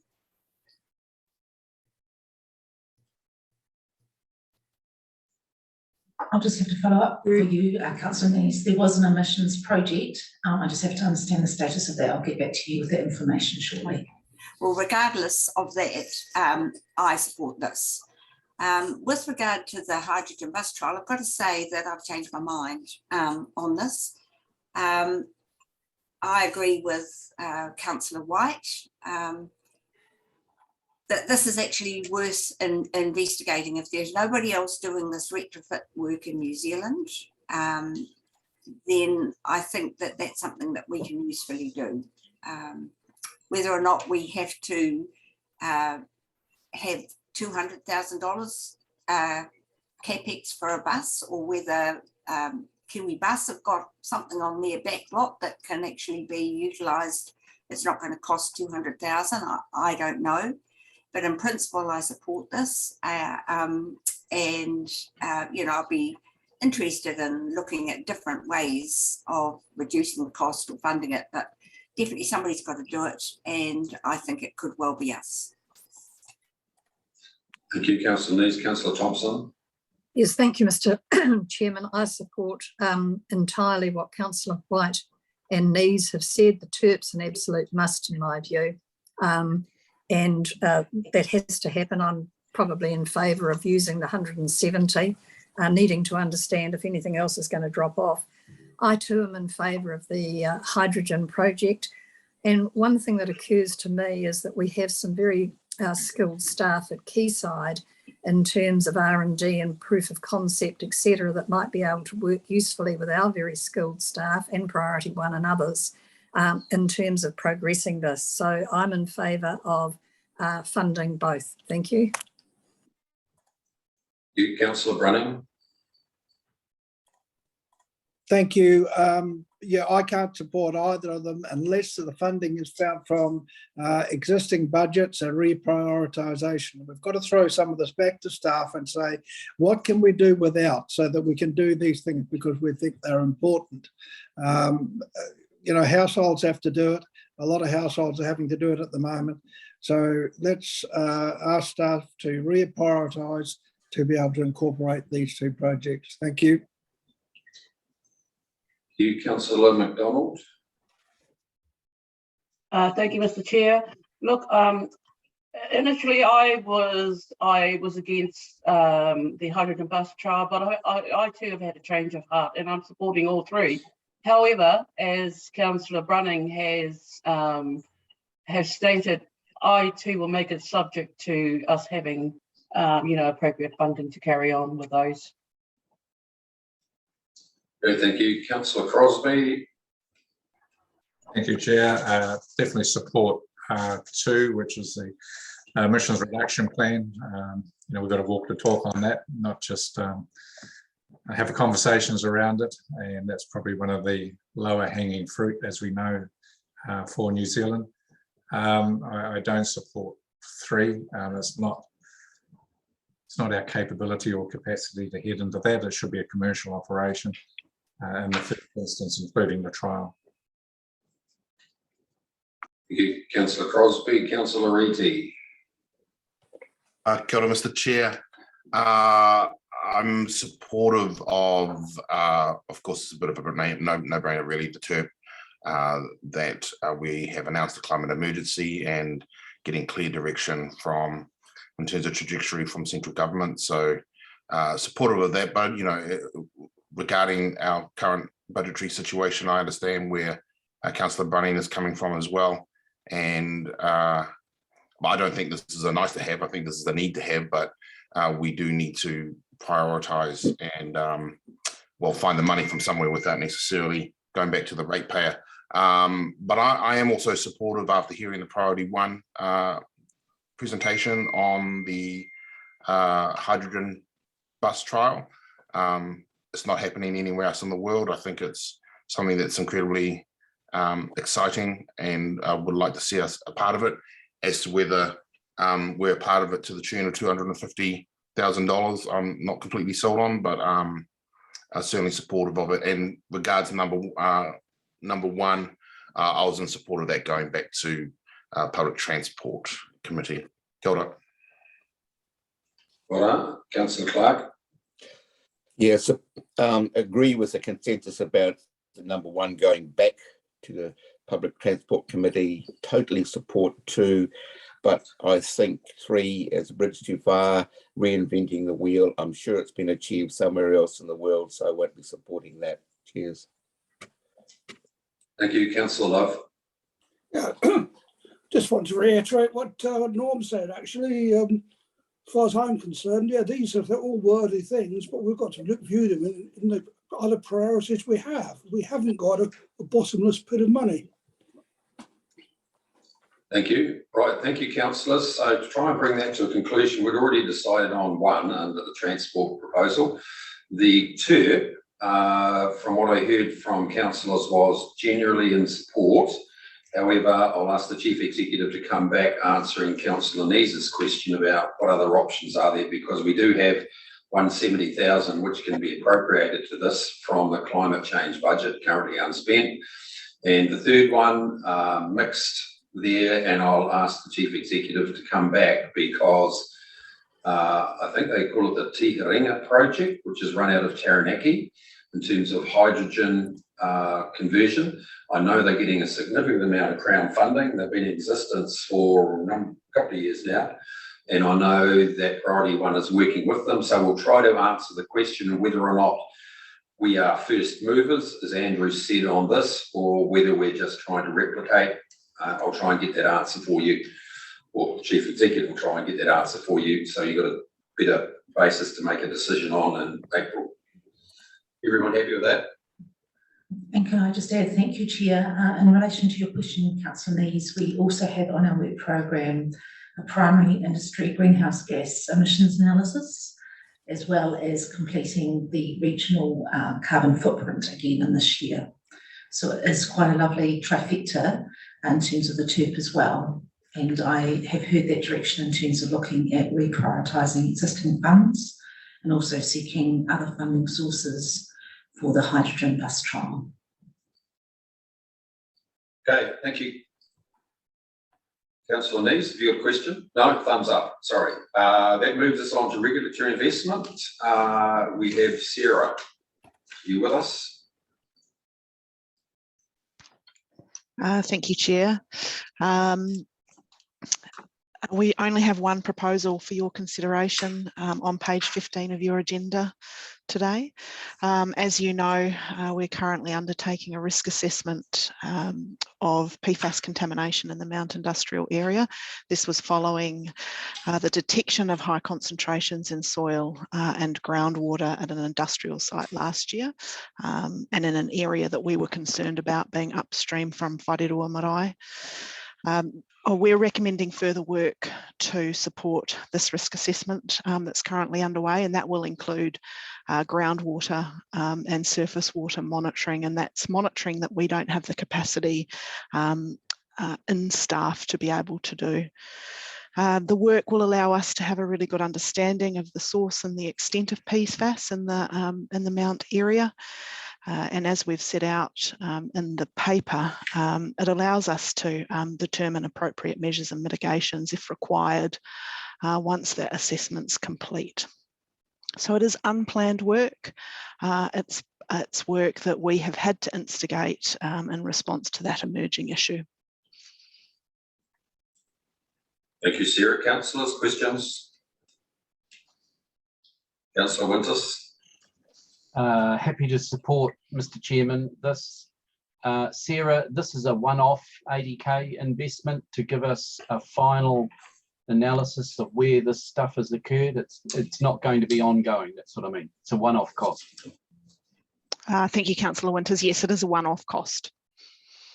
So I'm happy to support this, Mr. Chairman. I think this is about the health and well-being of our community, and we would be derelict in our duty if we didn't further investigate so that we can say once and for all it is either there or it's not. And hopefully it's not there anymore, or we've got it contained. So this is surety for me in terms of our where it is and where it isn't. Thank you, Councillor Winters. Councillor McDonald. I just want to echo those sentiments. Thank you, Mr. Chair. Thank you, Councillor Crosby. Yeah, thank you. Also supported. This requires community confidence on this matter, and the only way we're going to do it is have a clear understanding of its whereabouts or management of it. Thank you, Councillor Crosby. Councillor Nees. Thank you. I also support this, but I see that we could apply to MFE for contaminated sites to the remediation fund there. Is that only if we find that there are contaminants that need to be remediated, or could that cover the investigation or part of the investigation as well? Thank you, Councillor. Thank you, Councillor Nees. This would, the remediation fund would cover if remediation was required on public land, and so there are parts of that industrial area that was public. We would anticipate that any specific remediation work that was required on some of those industrial sites, that would be done by industry. And MFE would not be funding this initial assessment because we're doing it across both the public space as well as the industrial area, so it's more widespread than that. Thank you, Sarah. I think we need to be frank here. Remediation of this type of contamination is about zero. You've got to live with it. Comments being made in terms of understanding where it is. So, Councillor Thompson. Fully support. You. Councillor Brunning. Support, but ask again the staff to have a look at there are any savings anywhere else that it could be funded from. Thank you. Councillor White. Kia ora, Sarah. Tautoko, support, Mr. Chair. Thank you. Councillor Clark. Same, totally on board with it. Go ahead. Thank you. Thank you, councillors. Oh, Councillor Thurston. And it's a yes from me to finish it off. Thank you. Right, thank you, Councillor. We've got the direction there, so that's included. Chief Executive. Flood control investment, Mark Townsend. Thank you, Sarah. Mr. Townsend. Yeah, kia ora, Mr. Chairman, councillors and staff. What I'm proposing to do is just introduce each item individually and then take questions from there if that meets your approval, Mr. Chairman. It's fine. Okay, so if we go to the first slide, please, Tone. So really just to familiarise councillors once again with the project that we've got on at the Whakatane urban area. We've investigated 9 separate areas in terms of stop bank upgrade, and the purpose of this paper, if Tony could click again somewhere, is the seepage control component, and then click again and it should highlight those areas. So the 3 areas from Kakarai Drive, 2 areas in Key Street, each side of the Wairere stream, and then the 4th area, which is the boat ramp car park area. So that's the focus. In terms of what we're talking about, this is a typical cross section of the stop bank, and this is immediately outside the council offices in Key Street. And if we click again, what we're proposing to do is to put in some shallow sheet piles to intercept the seepage that occurs during flood events.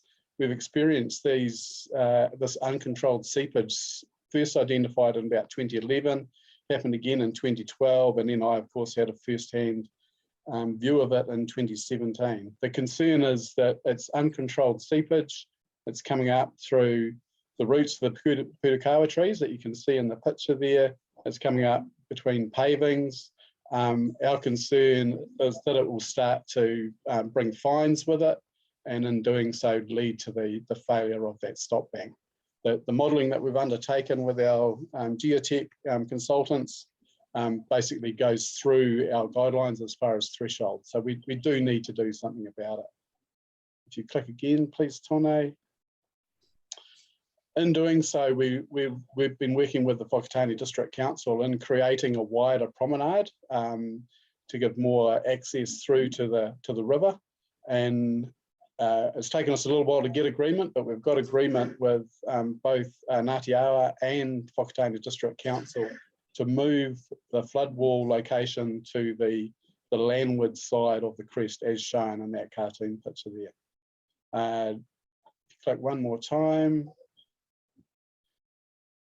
And then another time again, sorry. As you can see there, these are sort of the numbers that we presented last year, and will also within the paper. So we've been doing the detailed design during this financial year, and then looking at doing Kakarai Drive and Key Street West in 22-23, and Key Street East and the boat ramp car park in 23-24. One more click. So the design, and one more click again, sorry. So the design of the seepage control also includes the foundation design for a future raising of the flood wall up to 800 mils. So logically, there's no point us doing below ground works without looking to the future as well. So that would bring us to a climate change adjusted flow in the Whakatane River to year 2040. And if councillors can remember back to the presentation that we gave, might have been April or May of last year, we were looking at 2 different options where we either raise the flood wall as shown there, or we actually look at upper catchment solutions. We're a bit stalled as far as engagement on those upper catchment solutions. But in the meantime, we wanted to do these seepage control works and the foundation upgrade works because that's common to both solutions going forward. I'll leave it there, Mr. Chairman, and open up for questions. Thank you, Councillor McDonald. Oh. Sorry, Mr. Chair, I'm supposed to put my hand down. Okay, that's right, Councillor Clark. Yeah, Mark. Couple of things in there. The imperative around doing the boat ramp car park. I mean, I don't see that as being a critical area, but so I would like a bit more info on that. Also, your costings, which would have been done late last year, how do they stack in terms of probably what's going to be a 60-70% rise in diesel, which is going to be a major component of bringing this stuff in? So how secure are you that your current costings are valid?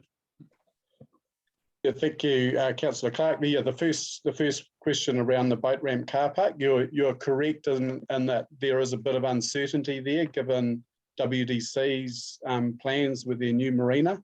So we've got probably two options there: is to raise the existing flood wall along with the seepage control, or put in the seepage control and actually put in an earthen stop bank with the view that they may actually close a portion of that car park. In terms of the estimate for that boat ramp car park, either one of those options is about the same. When it comes to the cost estimates, what we've done, the major component is the sheet pile material. We've actually pre-purchased that sheet pile material, and we've actually got that sitting in one of our storage areas. I'm sure you're well aware, I think you're alluding to it, Councillor Clark, that there's a lot of volatility in the market at present, and we saw the sheet pile prices or steel prices going up in general. So we took the option of pre-purchasing that material to give us a bit of sheltering as far as fluctuation costs are concerned. We have built in contingency, as we always do. So there's about a 30% contingency built into these numbers here to allow for fluctuations. Yeah, and I assume you've made really no progress in the upper catchment sort of investigations. I mean, you may never progress up there. I don't know. Have you got any comment in that space at all? We have recently had some positive engagement with Tuhoe, that they're ready to meet us and talk about our proposal. So we have been stalled, as we said, for a number of months. So yeah, we're quite pleased to have had that indication from Tuhoe. Thank you. Councillor Winters. Thanks, Mark. Hi. Just from me, in terms of the capacity of contractors to do this work, I know you're still busy in Rangataiki River. We haven't completed that one yet. So is there capacity in the contracting industry to do this work on time? Yeah, thank you, Councillor Winters. Certainly after the last two years, we've had quite extensive capital works programs, and we have struggled. There's no doubt about it, both staff-wise, consultant-wise, and contractors. We believe that we're through that peak now, and we're on the other side. So we've had early engagement with local contractors who can do this type of work, and so we're confident we'll be able to secure a contractor to do the work on time. Thank you, Councillor Reedy. Kia ora, Mark. Hey, just wondering how this project has been on the radar for a while now. How does it interact with some of the projects that WDC have, mainly around the beautification of their CBD, and they were looking at doing work along that walkway, as well as the building that Ngāti Awa got some PGF funding for at the old naval site? Yeah, kia ora, Councillor Iti. Yes, we've been having discussions with both parties, WDC and Ngāti Awa, over the last couple of years. We've admittedly had a little bit of difficulty aligning with WDC, but we've now reached alignment with them, and they're 100% behind what we're proposing. They are actually looking at redirecting the PGF money that they'd received from the government to better align with both ours and Ngāti Awa's proposals. Ngāti Awa are in agreement with what we're proposing outside their kaianga, and it actually needs all three parties to be on board, and that's what WDC are doing, is they're trying to redirect that money from the PGF fund to support the proposal we've got in front of Ngāti Awa. So I'd like to say that we're all aligned. It's taken a little while, but we're all aligned and we're moving in the same direction. Oh, that's great news. Thanks, Mark. Councillor Crosby. I had a question around the finances, which I think I've worked out now, the totals, CapEx and OpEx. Mark, just to give me an indication of the marginal cost of the expanded walkway, what's the cost of just preventing the seepage?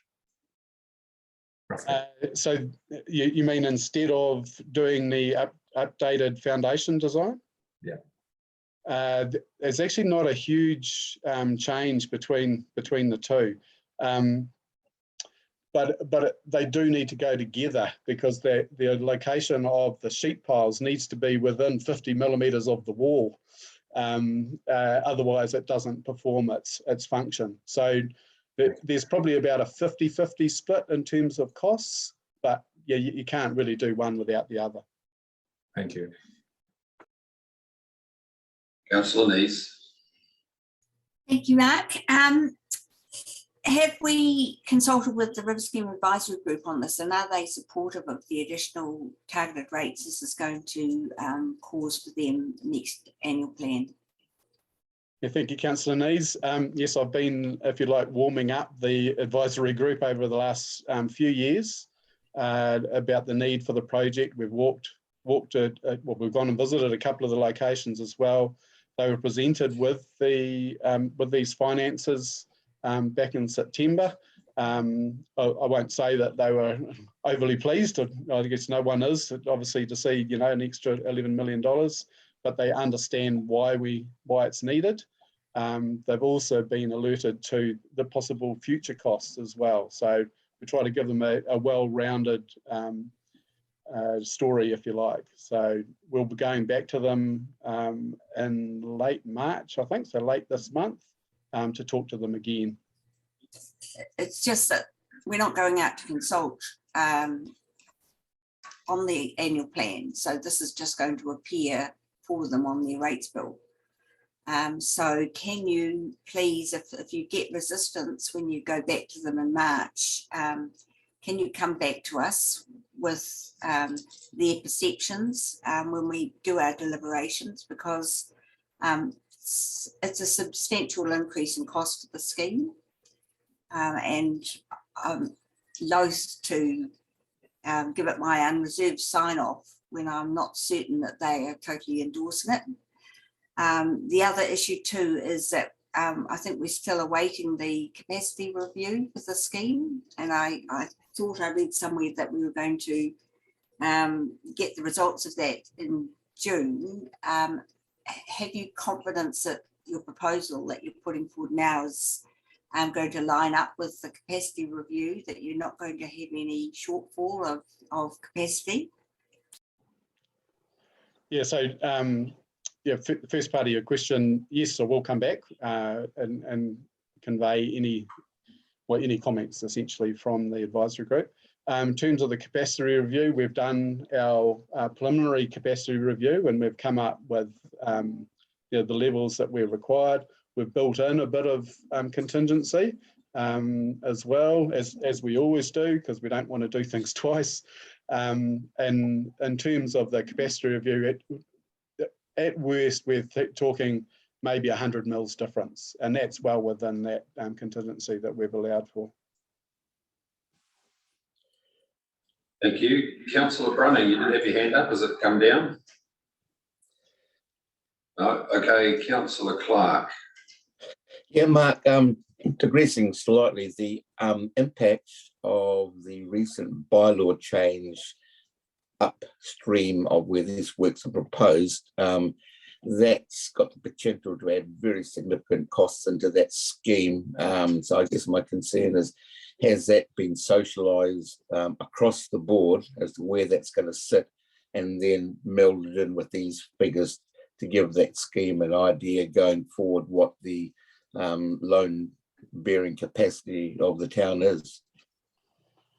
Councillor Clark, if I could just ask for a bit of clarity, are you meaning tree removal when you're talking about that, or something else? I'm looking basically upstream, and I mean, just having talked to Andrew about 90 grand for 14 trees down on the Rangatite recently, and knowing that's up by that Warren Cole walkway coming down, there's an awful lot of work to be done, you know, where people have actually sort of made the stop bank their home and the trees and like that. I'm just wondering what the cost implications are of that.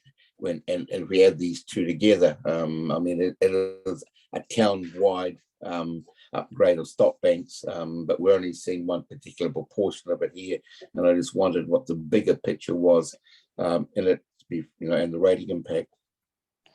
Yeah, so I'll take that as two different questions there. So the first one around the trees, we currently got a project, we call it the Safeguarding Our Stop Banks project, that we're running from existing budgets, and if you like, it's a bit of a trial as to what the future costs are. We're working our way through that. That will help indicate maybe some additional OPEX costs that hasn't been determined yet. So that's one part of your question. Obviously, we'll come back once we've got that information. The second part is the work that we're doing here is obviously just in these 4 areas as far as seepage control is concerned. We've done assessments as far as those whole 9 areas and come up with costs for those. And that amounts to, including this one, about 20 million.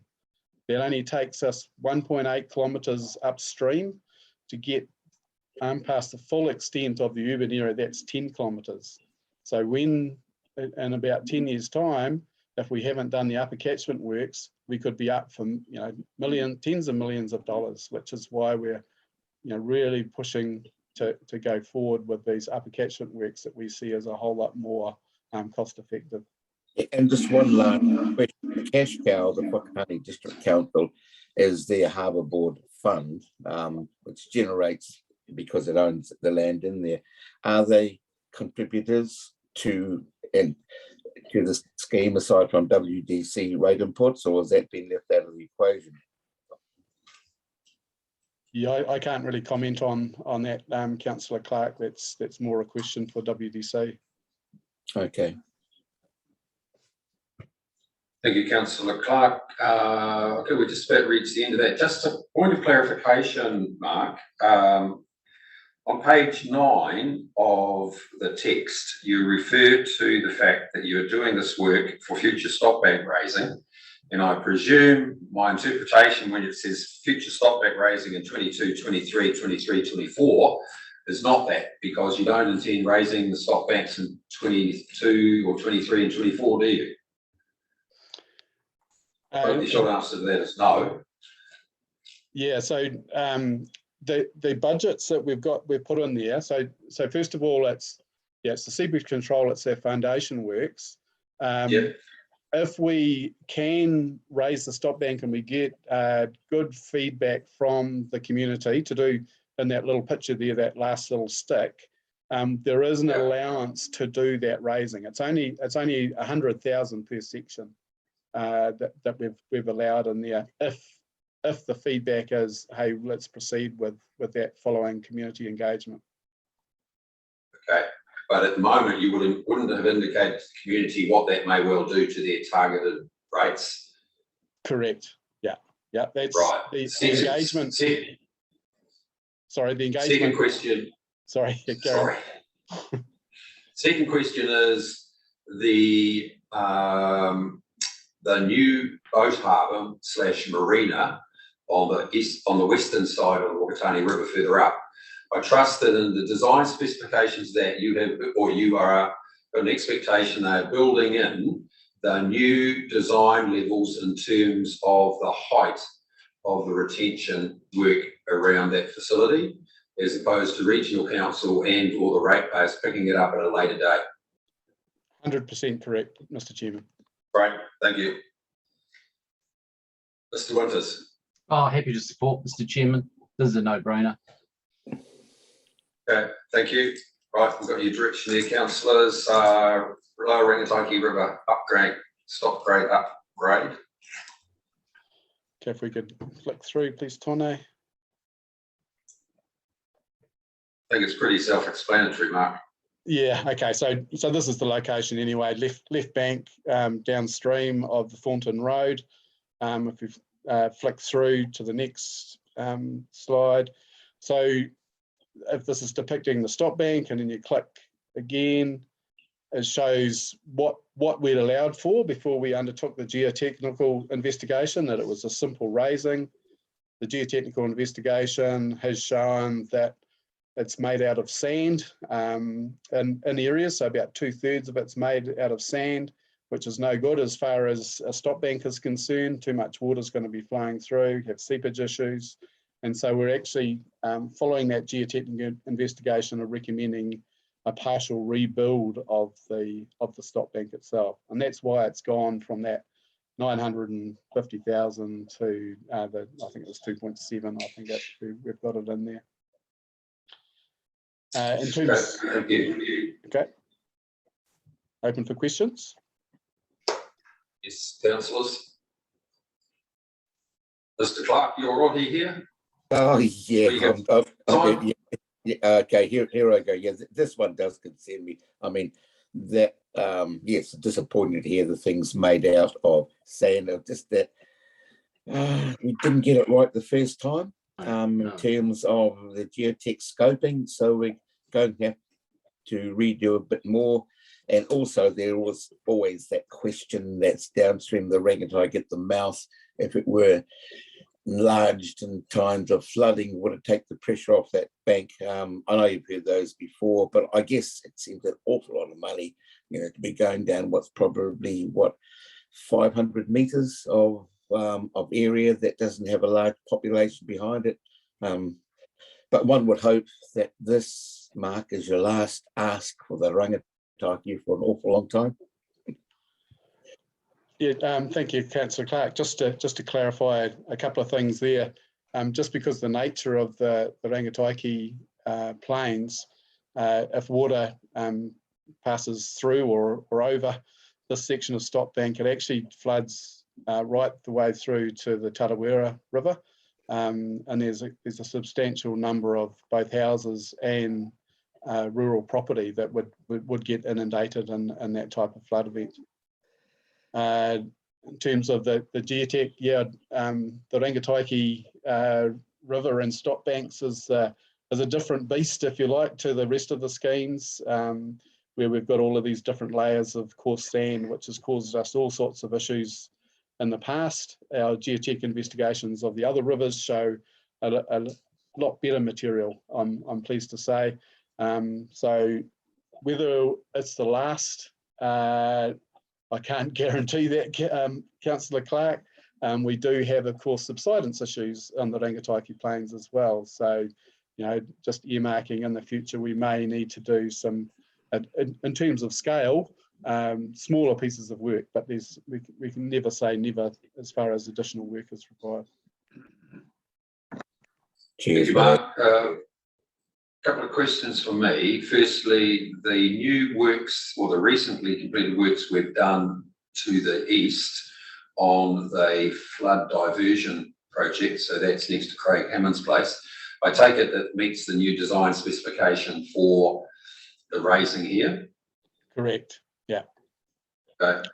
And what is the primary purpose of the raising of the flood, of the retention wall here, given that you have the new diversion in place, which will take pressure off and you can use the spillway south of Edgecombe?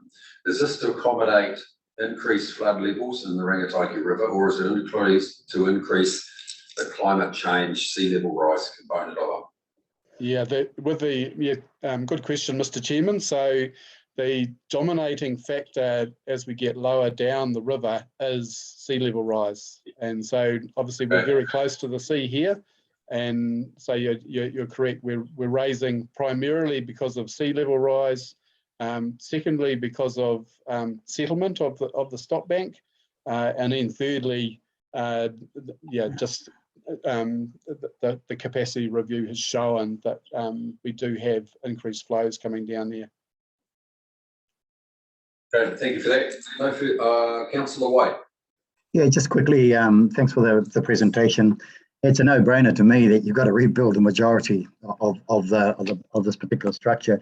It's just so surprising that that it was built of sand largely originally.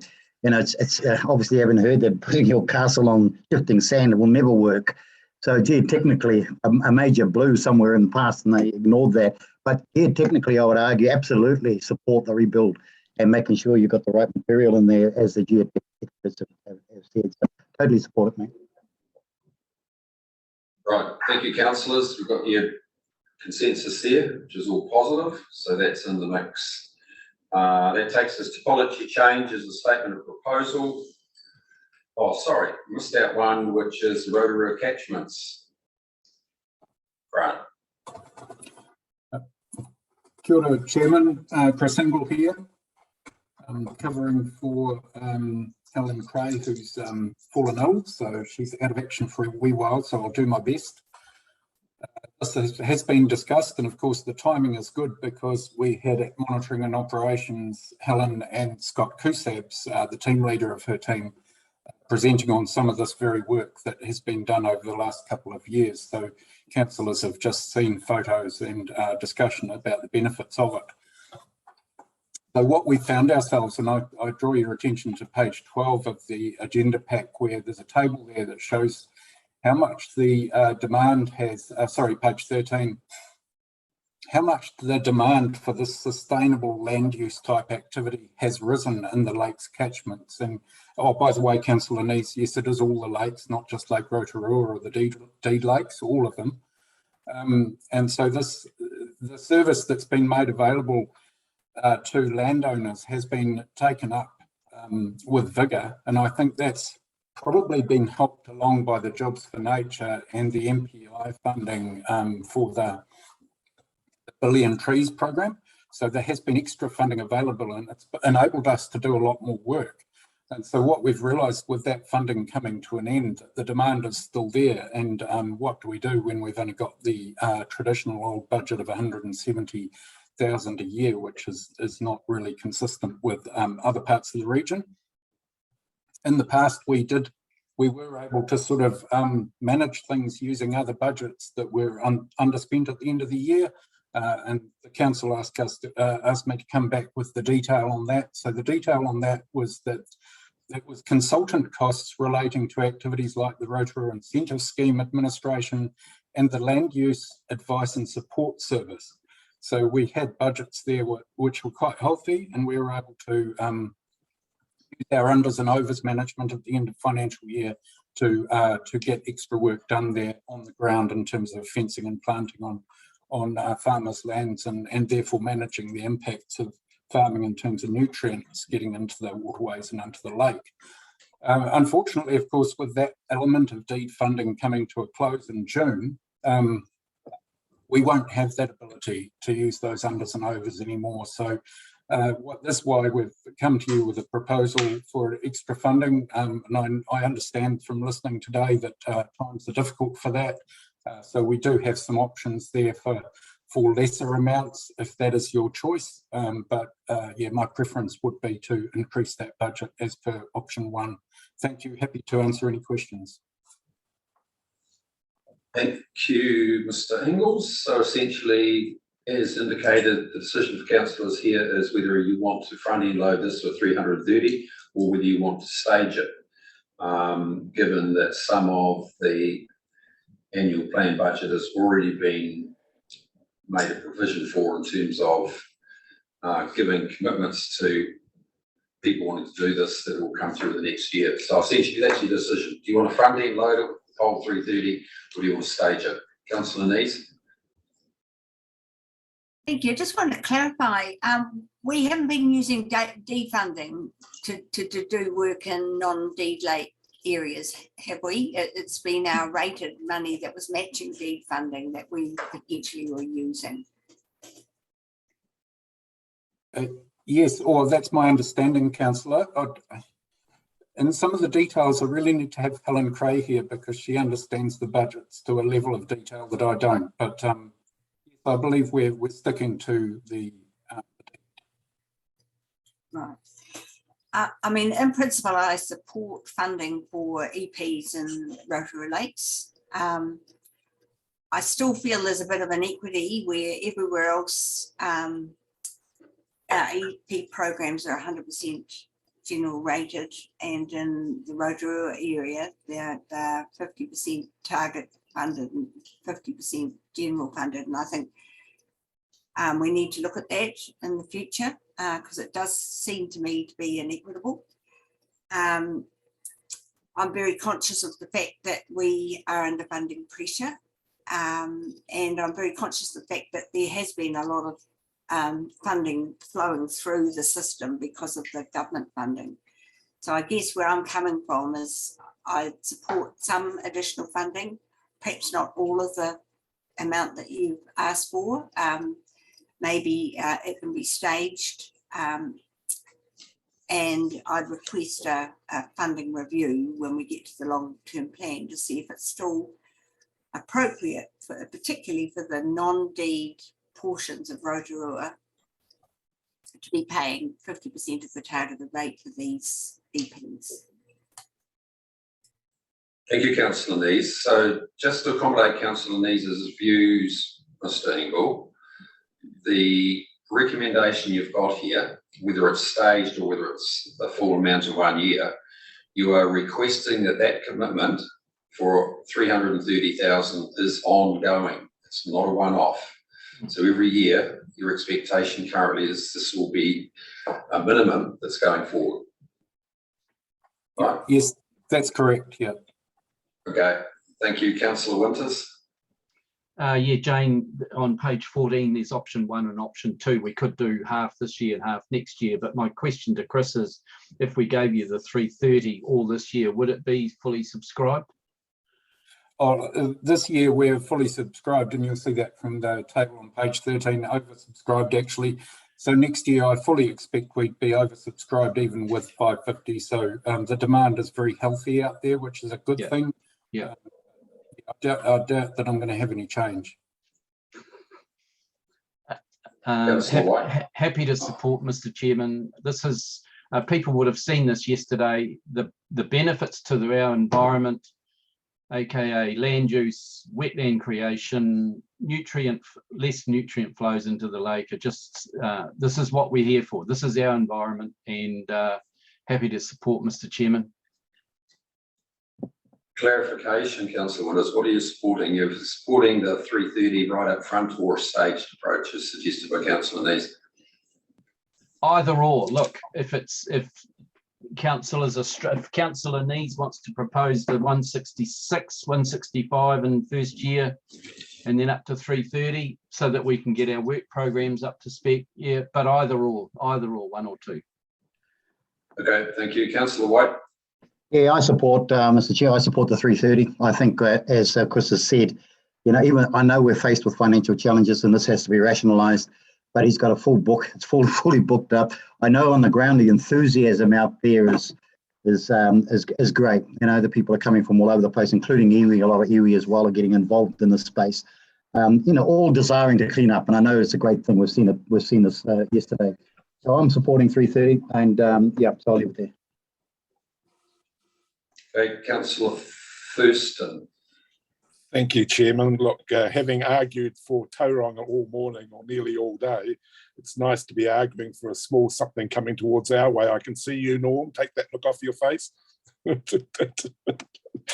but these environmental programs are critical to maintaining the good work that's been done to date, of which you've all been very supportive of, and we greatly appreciate it. So that's a yes from me.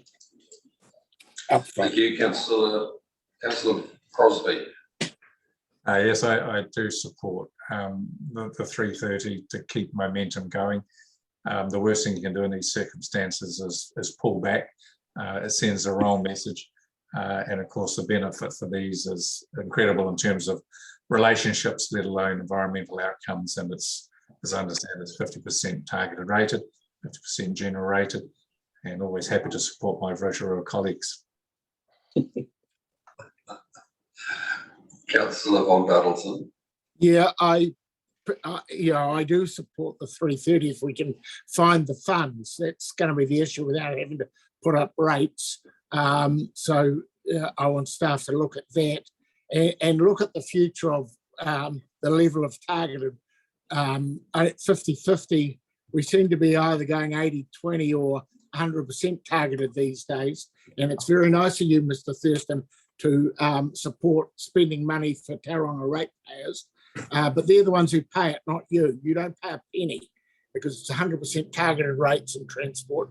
And this is 50-50. So you're asking Tauranga ratepayers to pay for a share of this. And long term, that's, if we don't get fair and equity around the whole thing, we do need to look at our targeted rates and make sure that we are fair and equitable. Thank you.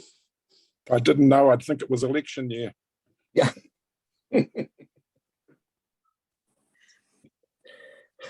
Right, we're at Councillor Thompson. Yeah, of course I must support my Rotorua colleagues, absolutely support the 330. Jane raises a good point about a review at some stage about the targeted component, but look, the environmental outcomes are just superb, so what a no-brainer. Thank you. Thank you, Councillor Clark, I think it is, and then McDonald. Yeah, that will do. Yeah, I support it. And the other thing I would just like people to think about, a 10% rate increase sounds huge, but it's only $40 per ratepayer across the whole Rohe, and the benefits we're bringing, I think it would be delivering value for money if we had to take the rates up 10%. So, but totally support this. Cheers. You, Councillor McDonald. Supporting 330. Oh, thank you, Councillor Eaton. Yes, just lending my total call to this. The environmental value and impacts are clear on this and support. Thank you. Thank you, councillors. So that's everybody. Those who got their hands up, would you mind taking them down? That'd be really good. I don't get confused. Otherwise, Fiona, you've got the, yeah, no, we're fine there. Okay, so that takes us through to policy changes and statements of proposal. Mark LeComte, are you with us? Yes, thank you, Mr. Chairman. Tauranga, can we move to the next slide, please? There are 4 statements of proposal that are intended to go out in a similar timeframe to the annual plan information document. Most of these have been to a variety of workshops, be it annual plan workshops, rates policy workshops, and or to committee Māori, depending on the topic. The purpose of this is to just provide you an advanced view of the draft policies and draft statements of proposal prior to adopting them for consultation on the 31st of March, apologies. There's approximately 90 pages of material in this pack on this, so I really just didn't want to land those all on you in the last moment. Tauranga, next slide, please. So just as a very quick summary of the changes, revenue and financing policy, we're incorporating the principles of the Te Ture Whenua Māori Act as required, and there's also 2 proposals to enable new targeted rates. One is for the regional infrastructure targeted rate, not intending to set a targeted rate this year, but simply to enable us to set a targeted rate to assist with spatial planning. As we've developed policy work around this over the last 9 months, one part of wording that seems to have perhaps go a bit too far in our statement of proposal is talking about setting a targeted rate based on agreement with some of the territorial local authorities. While that's our intention, we'll probably weaken that down just to make sure we're not constraining regional council's decision making. So that's a more technical one to enable future. The sustainable homes targeted rate is to enable repayment of the sustainable homes grants. Next slide, please, Tauranga. The fees and charges policy, the major changes there are increasing the fees. We're proposing an approximate 7% increase, which is passing on some of those inflationary costs affecting our staffing, our consultants, our contractors, our fuel costs, etc. You do have the option of not increasing by that amount and increasing rates by a higher percentage instead. However, increasing the fees and charges to pass on that cost is what is consistent with our revenue and financing policy. There's also a number of small changes, moving some of the plan change 10 consents to fixed charge, as we discussed in November, and waiving offset fees on Marais. Next slide, please, Tauranga. The rates remissions policy is the substantial new one. There will be a number of people affected by this. We're proposing including the transition remission so that no one is worse off in the first year at least. We have had issues with getting very good granular data about who may be affected with changes of policy. So we're proposing that if anyone has a remission in this current year, and they also get it approved by the TLA in the next year, we honour that remission for the next year. And that enables us to collect a much better view of who is affected by the policy changes. Then we'll do another full round of consultation next year once we have good data. There's substantial information on Maori freehold land, as we've talked about through Committee Māori, and standardising some of the general rate remission policies across the region. Next slide, please.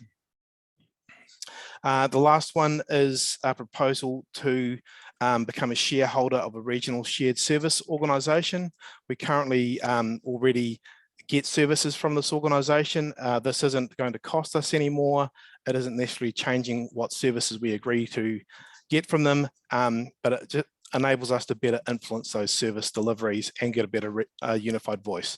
The only reason we're consulting on this is technically becoming a shareholder of a CCO requires consultation under the Local Government Act. So happy to take any substantive feedback on the information attached to the reports, or get any feedback at a later date if that suits. Mr. Crosby. Yeah, thanks, Mark. I'm not sure if I read this completely or missed it. In the Revenue and Financing Funding Needs Analysis section, page 52, as an example, I can't find anywhere where we talk about affordability. The whole section, in fact, the whole policy is around everything else but affordability, which I do understand. It's about, you know, the types of funding tools you would use under different circumstances, etc. I would like the council to have a conversation, particularly in today's environment, and you're seeing the stats now come out from a governance perspective around struggling households, etc., that we actually do in our revenue and financing area. I think that's a logical place. Actually do develop a section around, we do note affordability and how we measure that and how we exercise in our judgment affordability matters. Not necessarily right now, but I think it's a bit of policy work we need to consider. I do recall years and years ago, this council made a lot of judgments on demographics. I'm not sure if you're still doing that. It just seems to be missing, and to me it completes the picture. So if I may answer that, the Revenue and Financing Policy targets section 101 of the Local Government Act, which is in two parts, really. 101.3a talks about the beneficiary exacerbated type principles of who should be funding activity, and then section B talks around the affordability impact on full well-beings of the community. The funding needs analysis is designed to answer the 101.3a questions, i.e., are we charging the right parts of the community for the service? And then the overall discussions on how we set those financial levers in the LTP annual plan is where we have the affordability discussion. So yes, you're absolutely correct. The affordability part is not in the funding needs analysis. It's covered in our financial strategy. And if we would like more reference to that in those policies, I'm happy to include that. Yes, I would, and thank you for that explanation of 103A and B. So do we have commentary in that policy?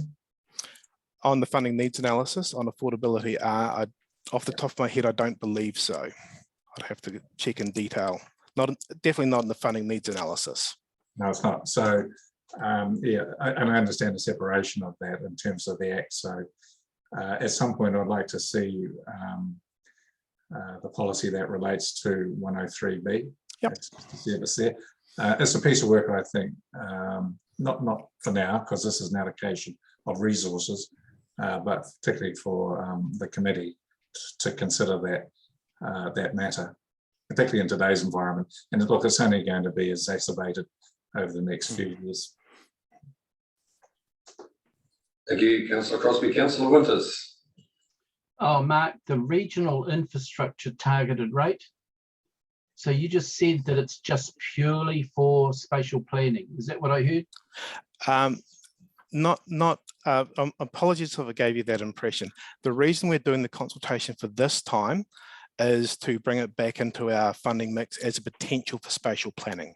Now that's the primary driver. So there may be instances where there are one-off infrastructure projects of regional benefit that that may need to be funded through there, or may just impact on one TLA. But the primary driver for this piece of policy work went back to the work on the spatial plans that was completed in May last year for the long-term plan. So that would be the primary purpose, but also it may be used for other infrastructure projects. I just don't want to unduly constrain council decision making. So give me an example. So one example could be there'll be a time frame before we get to spatial plans. There may well be sewerage projects that are having trouble being funded that may need some contribution from the regional council. There have been a number of approaches in various years at officer levels about could we put some funding through our books and targeted rate to recover it rather than it go through the TLA directly. So really, it's an enabling mechanism to rate to recover funds for specific projects.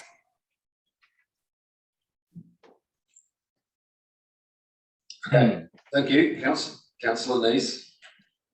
Thank you, Mark. In general, I support everything that you've recommended by way of fees and charges, the regional sector CCO and the rates remission policy. I've just got one issue around the rates remission policy, and it just pops up under the remission of Maori land.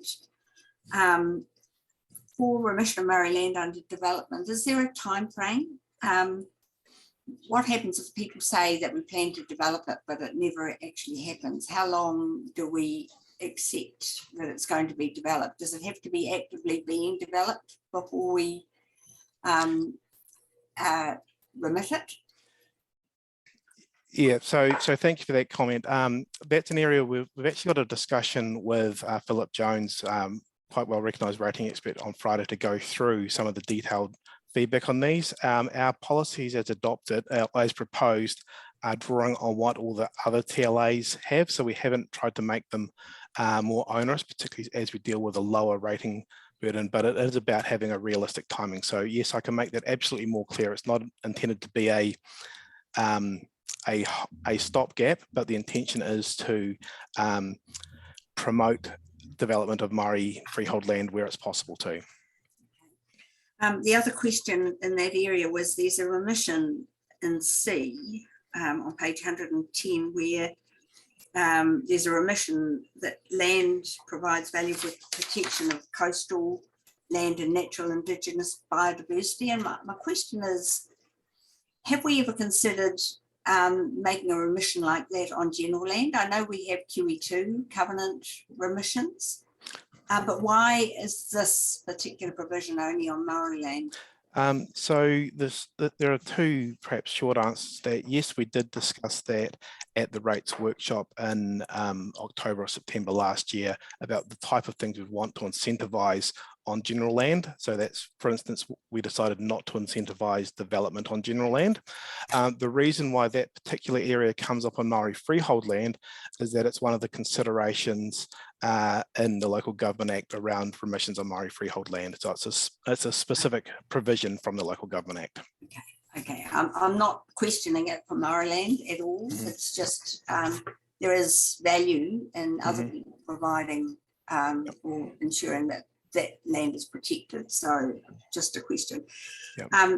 My other comment is that I've got some wording, some issues with some of the wording that you've got in the documentation there, particularly the consultation questions and one or two small ones in the policies themselves. And if I can give you an example, on page 40, where we talk about the sustainable housing targeted rate, people are only going to get a couple of pages. And I just think perhaps it might be helpful to provide a little more clarity on what the loan could be applied to and what the term for repayment is, because that's we're silent on that. And some of the commentary in the policy, I think the policy might have been around for a long time, but what we do is changing on the ground. And for example,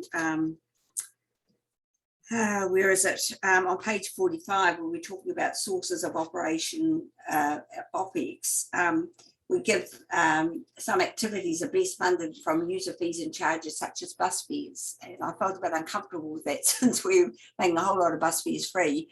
So there's a few things like that that I just wonder whether I couldn't flag with staff offline to consider whether or not we've got exactly the right words within the policy. Would absolutely love to receive that feedback at any stage.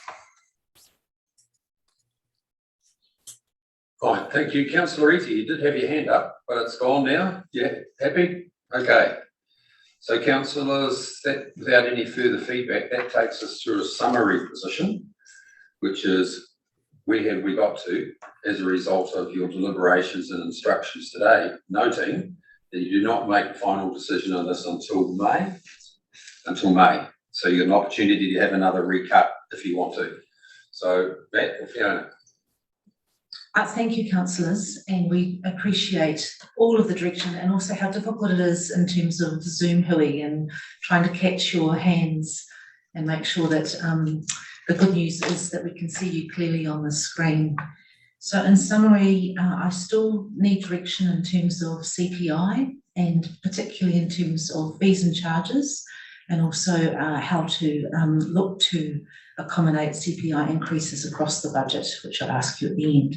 But based on your direction today in terms of these new investment proposals, it was very clear that you are wanting to ensure that we reprioritise and are not looking to have substantive increases in this year two of the long-term plan. However, there were a number of areas where you did say that you were comfortable with staff progressing papers to bring back to you in your May deliberations, which do result in budget increases.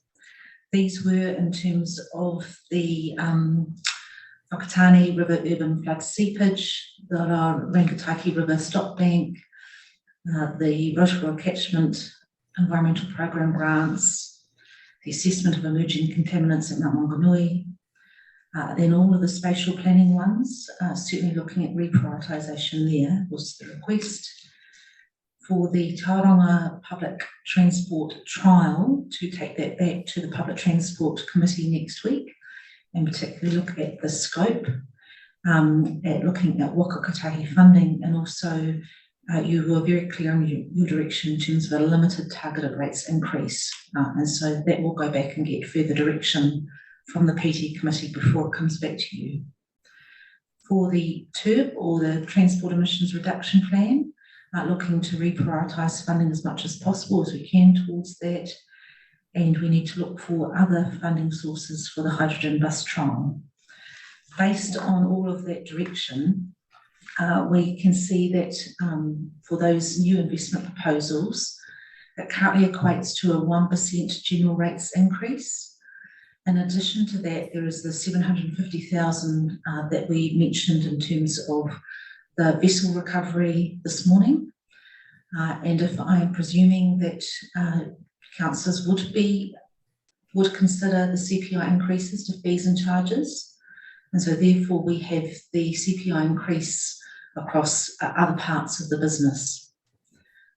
So in terms of that summary, we're currently looking at a 1%, an additional 1% general rates increase based on your direction on these new investment proposals. However, we still have outstanding matters in regards to our CPI increases generally, and that additional item in regards to vessels.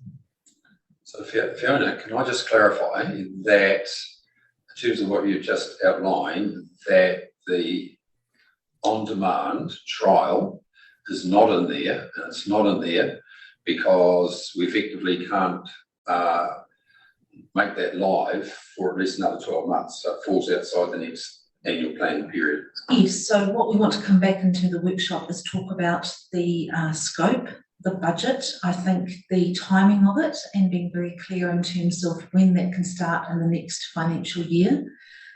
We want to have further discussions with Waka Kotahi in terms of what they will fund, but also just having a really good look at that. I think Councillor Von Dadelson mentioned fears and wanting to have a look at those.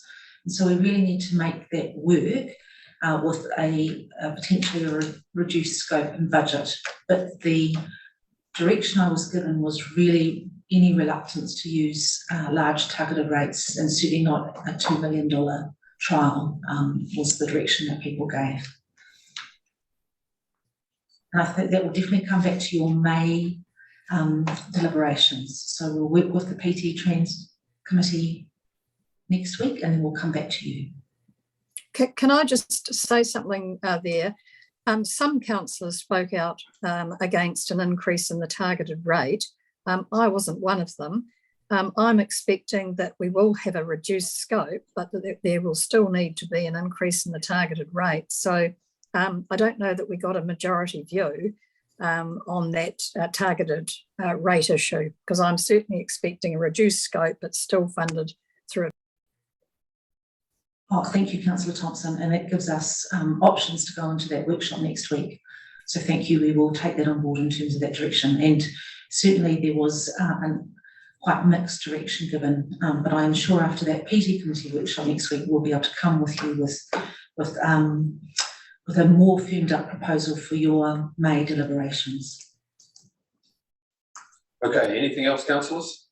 Yeah, Mr. Chairman, the other thing that I would, I think that we flagged that we need some further information on is the trajectory for the Regional Infrastructure Fund reserve.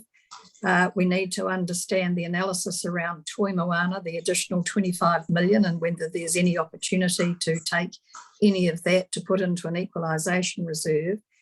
In addition, we need to have some further information around the 900,000 potentially available from Quayside.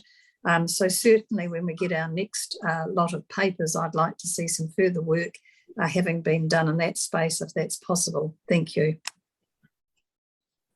That's fine. That will be available. Councillor Winters.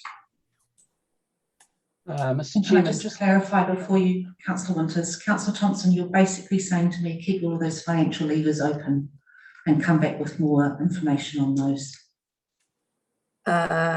Yes, because the council needs to have some further information on that, and then have some discussions and potentially make some decisions around that. So yes, thank you.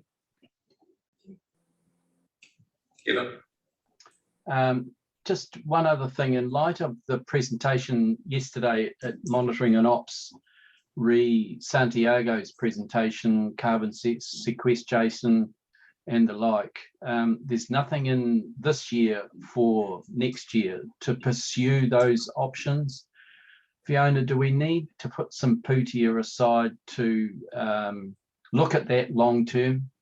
I'm just mindful of this is an issue that's facing us big time, and if we could get some runs on the board for this year, for next year, do we need to do something for this year, for next year? So I don't know whether Fiona was present for the whole time there, but essentially I heard two things fall out of it. One was you wanted a more in-depth report on what some of the policy implications may well be for this, and I think we can probably do that with an existing budget. So whether or not you require anything more, Kevin, in the annual plan we're discussing, I don't know. I don't think so. But ultimately, when you get that report back, it's going to become a policy issue as to what you'd want to do, or your watching brief over land use and where some of these activities occur. Is that right? Sorry, I'll wait for that report from Chris and Sarah come back to us, and then we can go from there. Okay, that's all right. As long as it's still front of mind, that's all. Yeah, Councillor Crosby. Thank you, Fiona. Could we get a brief report, and appreciate this is an iterative process, as to where we are at the moment, and if possible, a diagrammatic example of the bar graphs for each TLA area in terms of general rate, targeted rates, etc. An updated one, because they're very easy to see and not about percentages. They actually demonstrate dollars that people pay. Thank you, Councillor Crosby. We can get that out to you very shortly, and we will certainly be putting that based on the direction today, and then we will be definitely putting into the May papers. Thank you, and support Councillor Thompson's request for. And with that, Fiona, if we can have, you have told us a number of times that our reserve balance is going to be zero, but I would like to see what our forecast performance is for the end of the year for operational and for CapEx. We know our work program's been disrupted through COVID. So I would imagine that we're expecting to see an Arataki report quite shortly. But I think I would like to see that in the mix as well, as to our percentage deliverability and any budget surpluses that we may expect to see. Thank you, Councillor Nees. That is due to your next council meeting. So that certainly will be with you very shortly. Thank you, Councillor Nees. My only word of caution about that is, as we discussed earlier this morning, just be careful of pushing the bow wave expenditure in front of you. Just because you're taking some unspent activity into the next financial year doesn't mean to say it's not going to have to be delivered in the next financial year as well. Councillor Clark. Yeah, I would just like to provide a bit of support for Councillor Winters around the carbon sequestration thing. I mean, anything that's going to raise rural hill values by at least 50% and have a dramatic effect on our landscape in every sense. I think our councillors need to be fully socialised into where that sits, and possibly in a position to make recommendations to central government. So I would just be able to get a staff member onto that, and I would be more than willing to cooperate in that space, because I have accumulated rather a lot of intel in that space. Thank you. Thank you, Councillor Clark. Councillor Love, are you still with us? Yes, of course I am. Well, we can't see you. All I can see is a whole lot of pens, and I see you've got your hand up. Oh, right. No idea why. Is that better? I know you're better. Okay. Yeah. No, I've been with you all along. I just would like to make a plea. And we set out right at the beginning saying what difficult times we're in, especially this year. And I would just like the staff to take on board a commitment to see if we can reduce the rate rise to zero this year in particular by really going back and examining all we do and saying, is this really necessary?